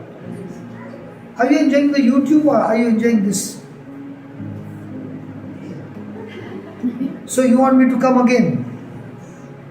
YouTube is not satisfying. This is better. Okay? Potiphar's wife tried to seduce Joseph. Right? Potiphar's wife tried to seduce Joseph. Joseph refused. Joseph refused with such vigor that he left his coat.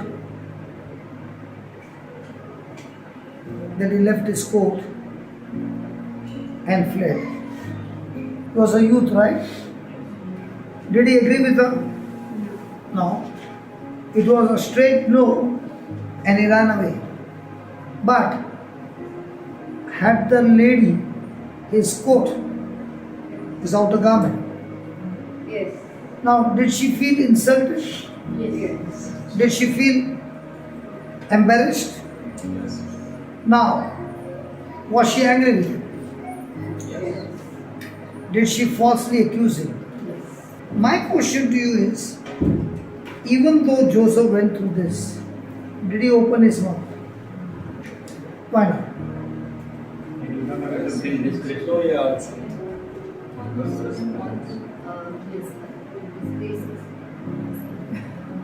Everybody started well, but I did not hear one sentence. He didn't want to disgrace He did not want to. Disgrace to his master. Are we the bride? Is Jesus the bridegroom? Yes. Are we all the bride? So we disgrace his bride when somebody does something against us. Are you the bride of Jesus? So how many times do we want to spoil somebody else's name? So was Joseph interested in disgracing the wife or Potiphar? Did he want to justify? Can it be possible that a person wants justice? Yes. Haven't you heard in this world, I want justice? So should we not pray for justice? Yes. Come on. If somebody is being treated unjustly, shouldn't we pray for justice? That's the most dangerous prayer. So if he has hurt me and I say, God, I want justice, I want him to be punished with severe punishment. So God says, okay, you want justice, I'll give you justice, I'll punish you. But all the wrong that you have done, I also want justice. Anybody wants justice? Hello? Because this was my question. God, when so much of unjust things are happening, why don't you give them a name? So he said, what about you men? I said, Lord, not me. So, does God give us mercy? Has He given us forgiveness? So, are we supposed to forgive with the forgiveness that we have received? So, what about Joseph's relationship with God? Was it out of love or was it out of what I can get? Most of the time, our relationship is based on what?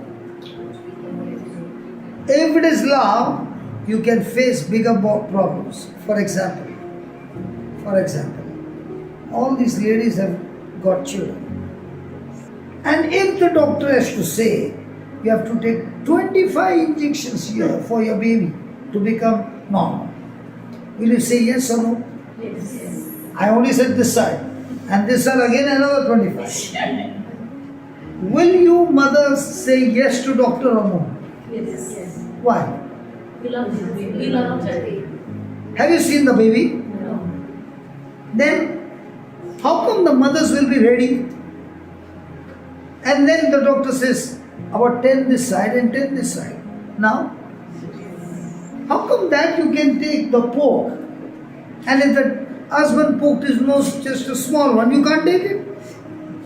How come that love can be an ocean when it comes to baby? And the same love can not be tolerated when it's a husband. And thank God for you mothers that you're ready to go through anything for the baby. That's why we are born. You got 2 children. First one was labor pain. Forgot? C-section. Okay, C-section. Labor pain. How many children you got? 2. First one was labor pain. Small labor pain, big. How many minutes? Hours. Minutes. Hours. How many? 12. 12 hours. I asked somebody, what is labor pain? She said, take this finger and press it. That's labor pain. So you had this much labor pain for 12 hours. Is it terrible? Of course.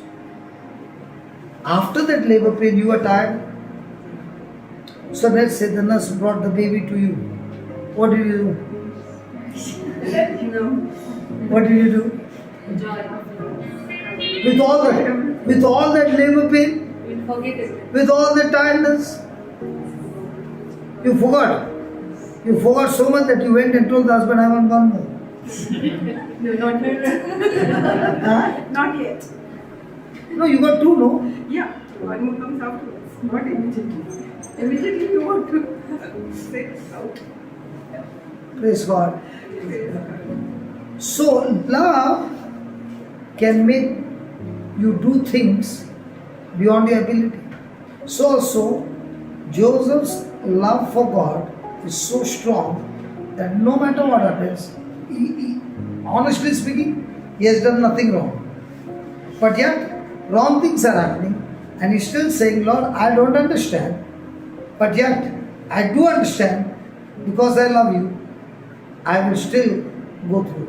How many times it happens in your life that for no reason everything is going wrong in your life and you get accused and you get punished and you get insulted and you get abused and everybody rejects you. The moment you open your mouth, they say, can she just shut her mouth? Irritating lady. And you're saying, God, did I do it? Come on. The reason you're opening your mouth is because you love God. The reason you are talking to a stranger is because you love God and you want the stranger to be set free. But when you're doing this job, don't expect everybody to love you. People will insult you. Might be the husband also will say, how was he before the accident? And how is he now? But at that time, were you still going on? So when things go wild, don't you quit. It is God preparing you. And many times you will not even understand why. Because it's not your mistake. It's not at all your mistake. And that is what Joseph is teaching us. I also did not know why. I don't understand why. I don't understand anything. But I do know one thing. God loves me. And because He loves me, He will never do anything to destroy me. Even if this looks so negative, it's not actually destroying me, it's actually training me for something I don't know. But it's an ability that's coming out. If you look at my wedding cassette, I could not speak for 2 minutes. Perspiring.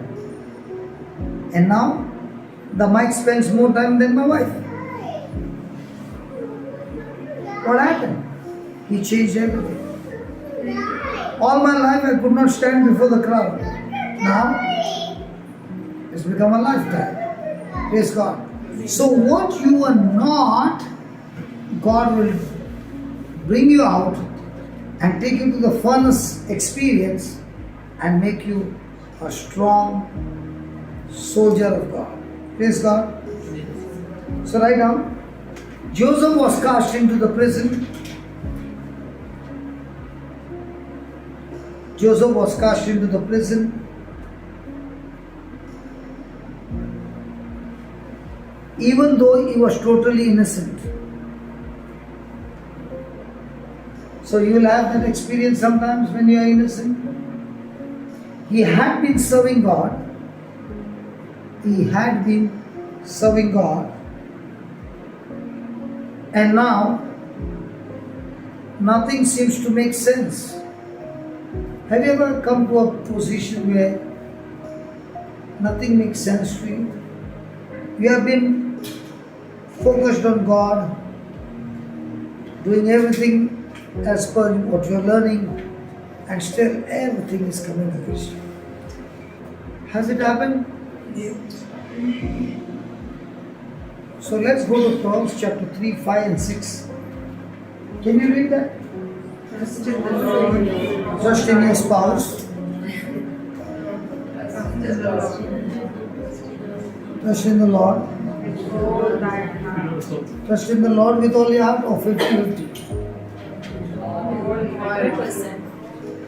Trust in the Lord with all your heart And lean not unto thy own understanding. and lean not unto your own in all your ways, In all your ways acknowledge Him. and He will shall.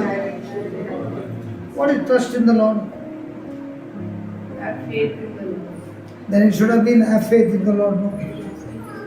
He never That said. means you cannot see any physical. So faith you can see physically. See that picture over there. What does it say? Believe. I don't doubt. What is the use of giving so many classes and you have not yet learned the definition of it? If you don't understand the single word, you'll never understand what the Bible means. What is trust? That's Without faith. whether we or not. Huh? That's me, Whether never be it is shaken. going well or not, every situation God having the same fruit. Yeah. Trust means you will never be shaken. You have your firm trust in Him. That's what we learned yesterday. It was Sunday. You blame me that I said it. Means I did not give that definition. trust is unwavering. That's, yeah, but it means that. It means said it in a different way. Now you want exact word for word. Word for word, I forgot. But I remember that trust is like you have an unshakable faith that will never waver. Like Abraham, that is trust. Without wavering, he considered the promise and know that God was with him. Somebody else can say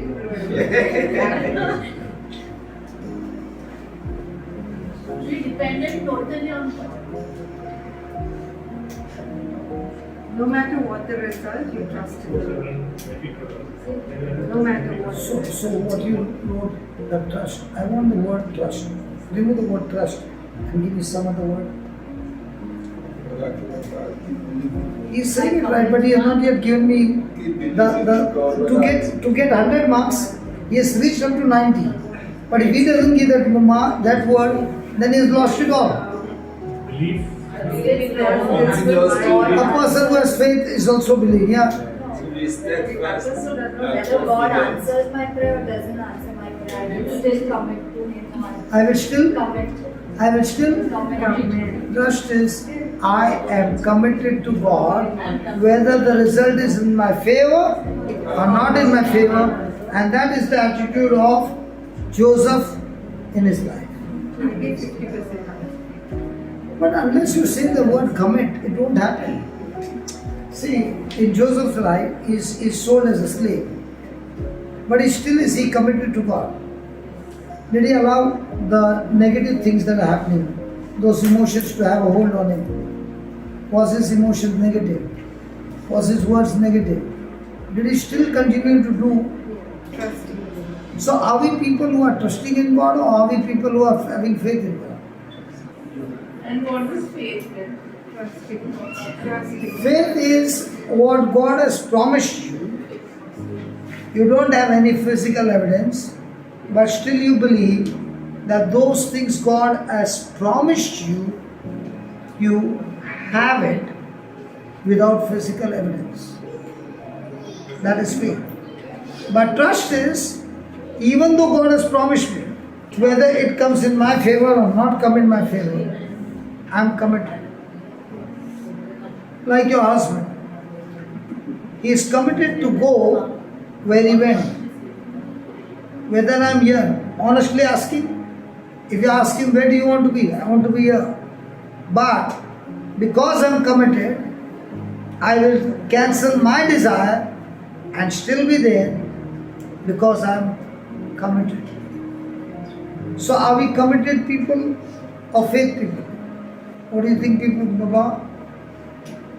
People are committed, or if rain comes, if some relative comes, especially some fish comes, some birthday comes, when I'll ask you for 4 days, I'm not sure. But when I have to give date, so will it take me to cancel the ticket? Yes, doesn't matter.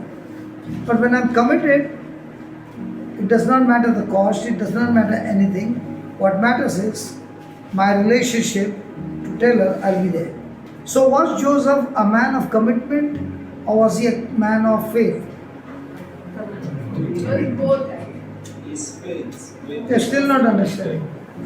No, he was definitely His committed. faith. Is faith and trust of the same level? No. But you That is why, because he's trusting God, that is why you don't find him doing any negative emotions. Now, if something goes wrong in your life, is your emotions the same? So you are a person of faith, not of trust. Trust is mature faith to that level that no matter what happens, is unshaken. So are we people committed to the word, or when the pressure comes, we keep the word aside and we do what we want? People who are committed to the word are the people that Jesus says are the wise men. And their house will never shake nor fall. And the foolish men are those who hear the word and say, by faith I received it, Lord, by faith I received it. And when the pressure comes, they are not committed, they are not the doer, and the house will surely fall. But the same person will have faith and trust. Obviously, a person who has got faith, he matures to go into trust. Now, for example, Stephen. Should he pray, God, please save me? Or did he pray, God, whatever is your intention, I am okay with everything? What do we pray? Because I am more interested in me than the kingdom. So are we faith people or trust people? And that's why it says, those who are trusting in God, they do not ask for understanding. Even if they don't understand, they still say, God, you said it, do it. I will still do it. I don't understand. Now, for example, when I read that, give and it shall be given, and I also read, God, it is more blessed to give than to receive. I did not understand in the beginning, believe me. But when I began to practice it, my God, it worked. Okay, I'll give you this way. We made the first cassette, first album. The mic was borrowed, the organ was borrowed, the computer was borrowed, and the mic stand was not there. So we tied it to the curtain rod, a mop upside down, and we did the recording. And after the recording was done, now there were people who sang, people who played the organ, correct? The person who did the recording, he said, I don't want anything. The person who sang, he said, I don't want anything. The person who played the music, he said, I don't want anything. Now all that I had to do was to burn the CD on the computer. So we decided that this CD is going to go into the market and we are not going to charge anything. Now the team is in Bombay. And they said, if you don't charge, how is the ministry going to bear the expenses? I said, I don't know. But the Bible says, it is more blessed to give than to receive. So for me, Jesus said, if you don't charge, you are more blessed. So not everybody were happy. So one person had given me a camera in those days. And the moment there was this thing about money, so I was coming from Gujarat. So I said to the person, you are going towards Bombay, take this camera and go and deliver it to his house, this man's house. Because if he's talking about money, he might be very much sad that he has given the camera to the ministry. So return this camera. And then they decided, some of them, that we also can make an album. Correct? That we can make a Album, take the same singer, same musician, everything same. Why do we need to listen to him? He has made his and he doesn't want to sell. We can make one more. Different songs. So now there are two albums. One for sale, one not for sale. So the ministry split. So I said, those who want to go can go, but till the end, I will do all things free. So many stayed with me, and some of them went. And they did make the album and they did sell. But today, I don't find them anywhere. If you make money your God, and you're using the platform to earn money, you can get money, but your life will be miserable. Whereas I gave it free, and now I see money coming chasing me. Because God never created man to chase money. He made man to chase God. And He made blessing to chase man. So if I change the formula, blessing will come and do like this. You know, that bull comes and like this he does. It's the same. So I learned in my trials when I had nothing. And if at that time God can do so much, how much more now that we know the word? So will you get understanding first and then do, or as you take that decision because you got something and you started taking that decision, after that you get the understanding. Somebody told me, this person was a charismatic leader, and this person said, you are going here, here, here, here. Did you hear the voice of God telling you to go? I said no. Then you should wait till you hear the voice and then go. I said, might be my God and your God are different. My God says, I will give you in writing so that even if your frequency is not matching with me, I will give you in writing. And my God gave me in writing, go to the ends of the earth and preach the gospel to every creature. I don't know whether I should go to Dubai. Might be God wants me to go to Muscat, but I went to Dubai. But let me tell you, God is more pleased with me than you, because I operated in faith and not waiting on sight. But the only thing that pleases God is faith.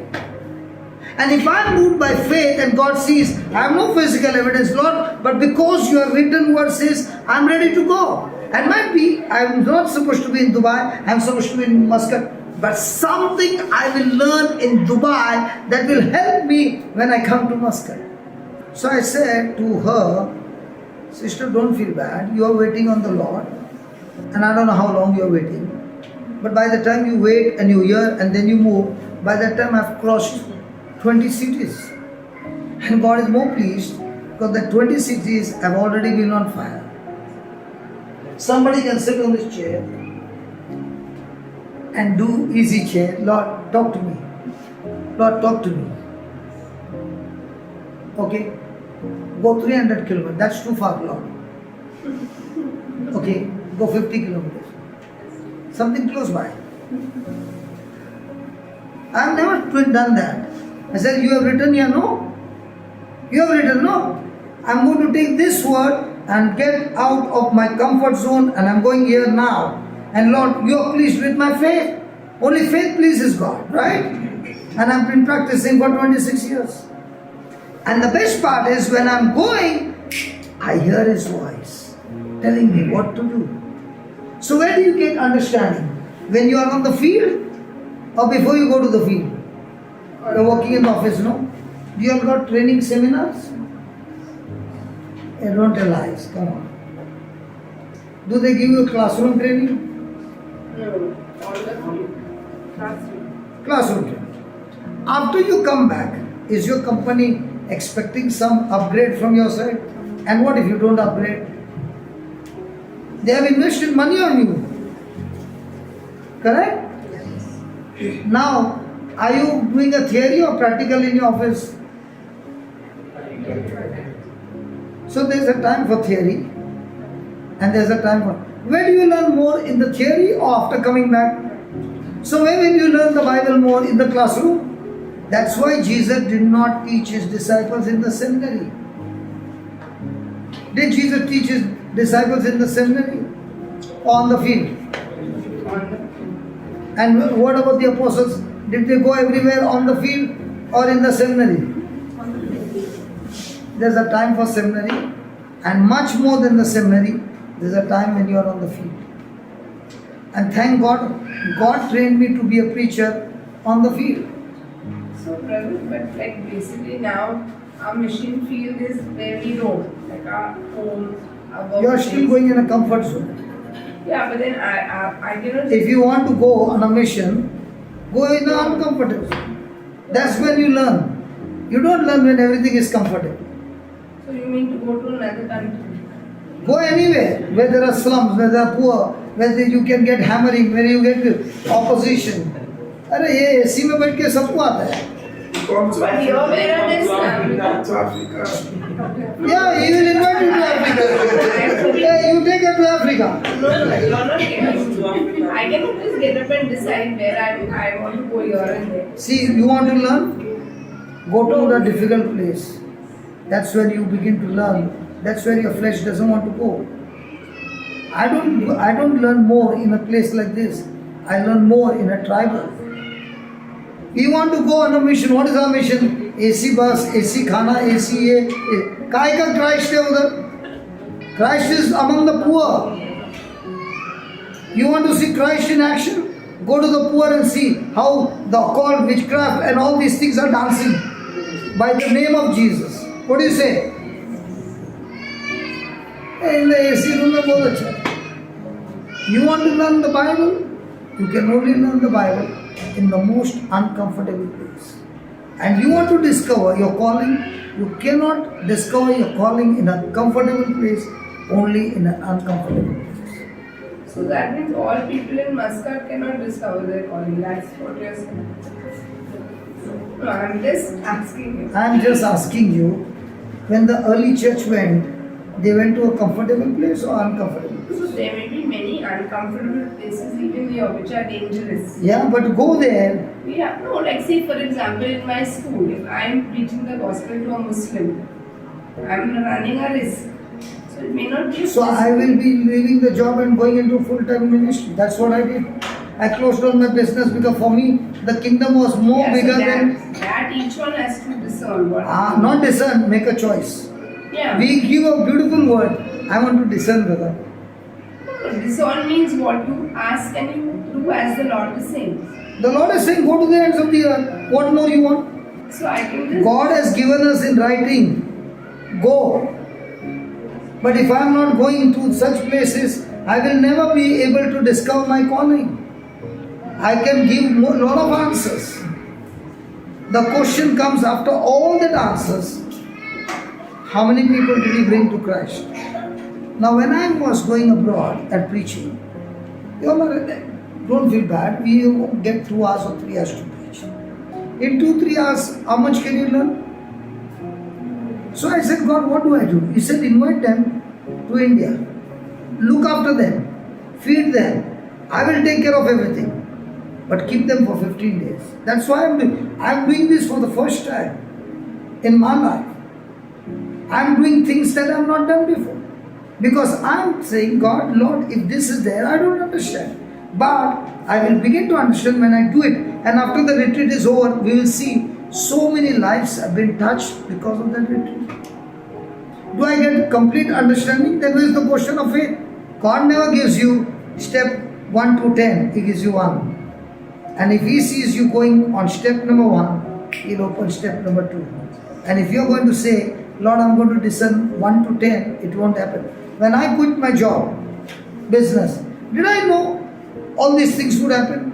When I quit Goa, did I know all these things are going to happen? But because of the word, when you stand on the word and you do what the word says, after that opens everything.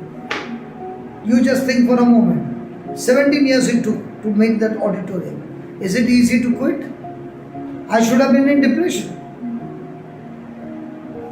Because you are doing the word, God's work. Believe me, at that time, everything stopped. It's a full stop. And at that time, the software Zoom was there with me 1 year before, but never knew the capability of it. But the day I was in Aja, in my cousin's house, and she had prepared dinner for me. And I got this Zoom, and my mind is running Zoom. And my mind is running, my God, I can do that. Do you know she had prepared the best food, the fish and all? I said, see, please forgive me. Even today you do anything, my mind is not here. I was waiting for sunrise. When I'll get up and put that into action. And when I put it into action, my God, it's working from 7 o'clock to 3 o'clock. 7 in the morning, 3 o'clock in the morning. That's when I discovered, unless you put it into practice, you will not know. And that is the beautiful part of God, that you are depending on Him and saying, God, actually speaking, I don't have the resources. I don't have the ability. Now you think, anybody from Bangalore? Bangalore? Bangalore, no? You know Somerset? Yes. Ulla? Yes. When you were small, could you even think going there for a retreat? One of the top resort. Now, is it possible for us to have a resort, retreat with swimming pool and everything for all those who are coming from abroad? And now when I at that retreat, the others in India say, what about us? So again another 8 days or 10 days for the Indians. Now, organizing a retreat is good, but after that expenses are there. I'm asking you, you are working here in Oman. Yes. How many days will you go and stay in Somerset Resort on a holiday? One day. Maximum 1 day. Because the expenses bill will come, they say, no kore baba, this is only for the top class people. Now God is saying, I want you to have a resort over here to show people that those who trust in me, I give them the best free. And the best part, brother, believe me, He has given me the dormitory free. Only those who want to go and live in a room, they have to pay. But most of them can stay with us free. Will that resort give me free? The hall is free, is constructing it, everything free. It is the favor of God. Anything in pain?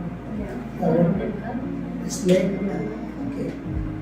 Close your eyes and say this. Lord Jesus, I thank you for teaching me your word. You sent your word and you healed all our disease. The Bible says, by your wounds, I am completely healed. The Bible says, I can speak to the mountain. So I speak to my bones, cartilages, ligaments, tendons, nerves. Be loose now. Be healed now. Now thank you, Lord. I'm set free. Completely. Now do something. What happened? Huh? It's better. Keep saying, I am loosed. Keep saying, I am loosed in Jesus' name. I'm not settling for better. Come on, keep saying that. Close your eyes and say, in Jesus' name.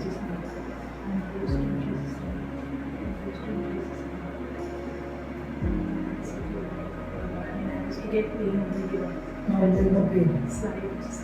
Okay, why I'm saying I'm loosed in Jesus' name? Give me 10, 13, 10. When Jesus saw her, he called her to him and said to her, woman, you are loosed. So close your eyes and say, Lord Jesus, I am loosed from my infirmity. Again. Jesus, I am loosed from my infirmity. Jesus, I am loosed from my infirmity. Jesus, I am loosed from my infirmity. Now there is nothing. Check. Just raise this up. Jesus laid his hands on her and immediately she was made straight and glorified God. How are you now? Better. Okay? Yeah. So now you study this. Come on, Baba. So you take this word and believe that word, Yes. the same thing happens. For how long you were at this pain? Actually, it just started 2-3 days back. And I'm just dieting. You had what? This, it's in Now is it bad? It's better. It's really better. I keep saying that and really. Yes, sir. Write down. Joseph had not sinned against God. Joseph had not sinned against God. He had done nothing wrong.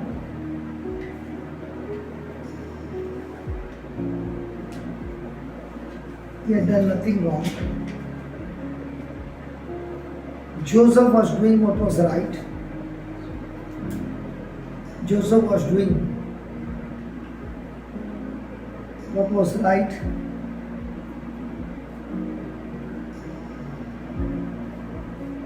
Joseph was lied.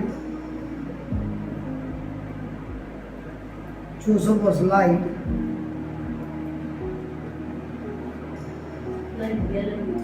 L-I-E-D. Joseph was lied about and falsely accused. Surely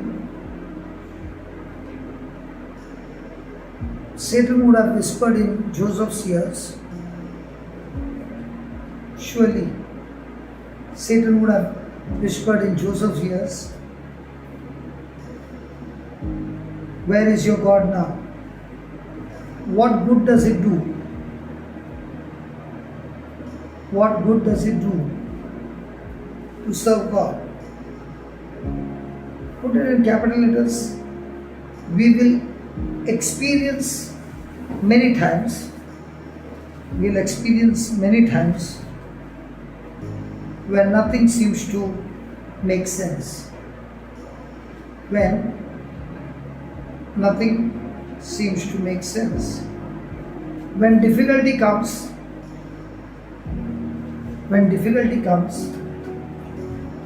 our way,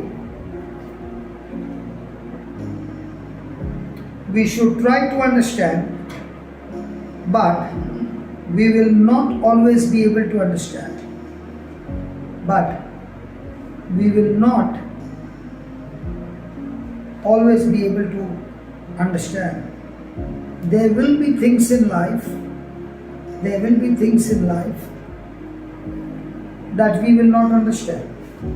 Can I share with you something? Recently it happened. Some people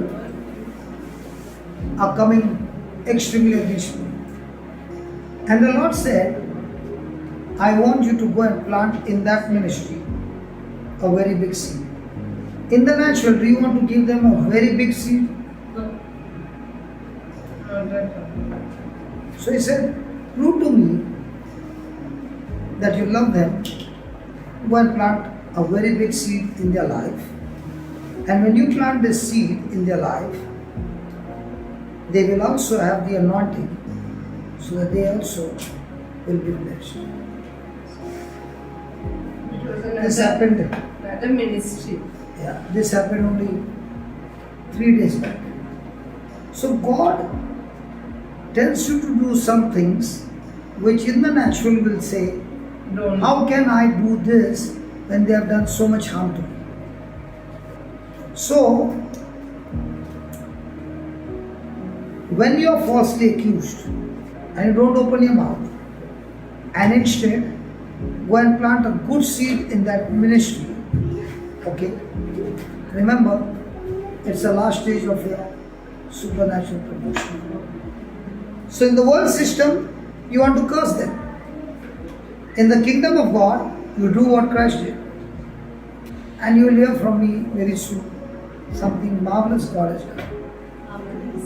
So, what others do to you is none of your business. But how you are going to respond or react is your business. If you react, you lost your reward. You responded like Joseph, your reward is beyond your imagination, beyond your reach.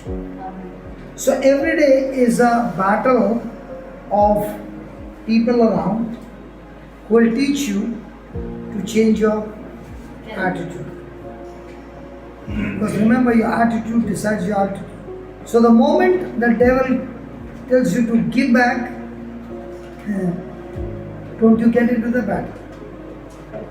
You give back with love in such a way that it should be a sacrifice. You know what is sacrifice? Okay, write down what is sacrifice. Sacrifice is love, and even if I don't feel like doing it, and even if I don't feel like doing it, I still want to do it, even in pain, the best, because I love you. So in other words, when you are doing any sacrifices, it should cause you pain. And the reason you want to do it is because of love.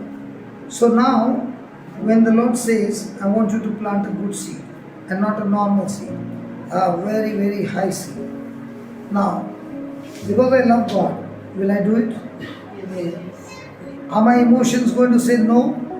Yes. So was Joseph. No matter what his emotions said, he kept his focus on God and continued to do that. Today this topic has blessed you, Baba. So now you are getting all your solutions. I heard this topic before, it's a religion. But these notes are, yeah, you have heard about Joseph many times. Because I studied Joseph for 2 years. The first person I studied was Joseph. 2 years. And that Joseph from 37 to 50th chapter helped me to fight a different fight. Because I would look at what would Joseph do? Not to open my mouth. Not to fight back. Not to ask for justice. But use my talents, my gifts, what God has given me. But those gifts and talents are the ones, when I use them every day, they are the ones who will help me to discover my purpose. They will help me to discover my assignment. They will help me to bring the great resources to completion. So every day search for your gifts. Use your gifts in the kingdom day and night. And let me tell you, your gifts never get worn out. So if you ask me what do you do? In school I was punished for talking. But it was my gift. Thank God you don't talk much. Do you talk? You talk? That means you are a preacher, man. So the next time teacher says you are too talkative, you say, don't tell teacher, Lord, you know why you have made me talkative. Because I'm going to talk and talk and talk and talk and talk and talk about you in my life and talk the same for others to know what Jesus is doing in my life. Praise God. Use your gift, okay? So the next time I should hear from school, this girl is talking. Hallelujah. Hallelujah. So are you going to use your gifts? We'll continue this topic tomorrow because everybody has to go to work. So what I'm saying is, can you search for your gifts? What is the gift? Talent. Talent. But what's the gift? How do you know? Two ladies, okay? Just an example. No pointing finger, okay? Her husband says, I'm going to bring my colleagues today for dinner. So she says, how many? She says, 8 of them. Get 16, no problem. Her husband says the same thing. And she says, can you do one favor? Take them to the restaurant and finish them. Don't bring them home. Why the difference? Because one enjoys cooking. She enjoys cooking and she says, I'll bring 16. It's not pointing finger. Actually, it's the opposite. You know, that's why I pick up the opposite. So that there is no offense. So something that flows naturally is your gift. Something that was flowing naturally in Joseph was love, forgiveness, and very important, the dream and the interpretation of dream. So when if you ask me what do you do every day, I use my gifts. 24 hours 7, maximum time I use my gifts. And now when today there was no class, I was watching the YouTube for sprinklers, how to make the roof cold and all those things. Why? Because I have to do that before the summer starts in Goa. Praise God. So that's a gift. So use your gift. That will help the ministry and that will also be a cost factor. So use your gifts. Don't imitate somebody else. Use your natural gifts.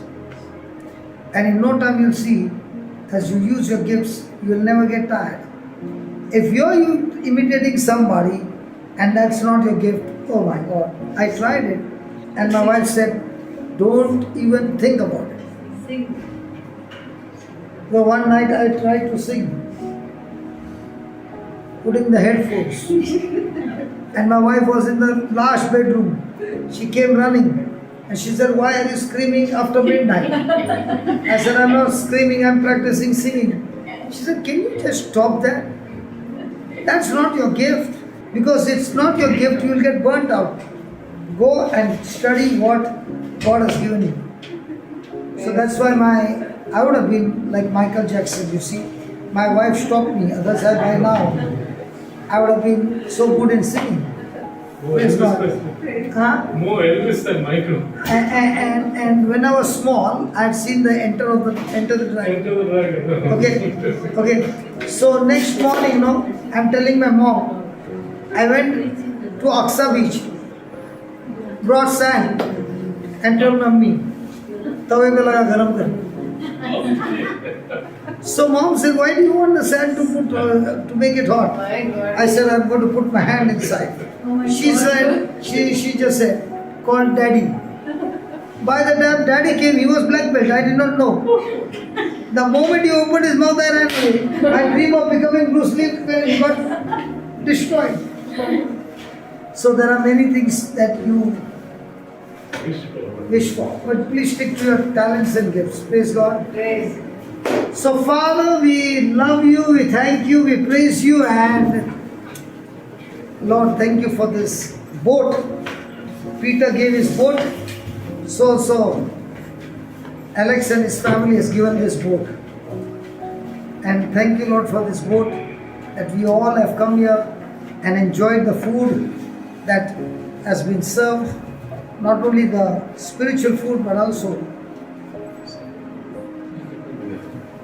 the other food also has come. Thank you, Lord, that as we partake of this meal, let this meal bring healing to all our life, and especially help us to know more and more by imitating you, Jesus, and Joseph in the Old Testament. Many a times they don't make sense, but even though they don't make sense, help us always to be focused on what you said, to be committed to what you said, because the promise is, when we are committed, you will make our path straight. Thank you for this assurance we have in you, in Jesus' name. Amen.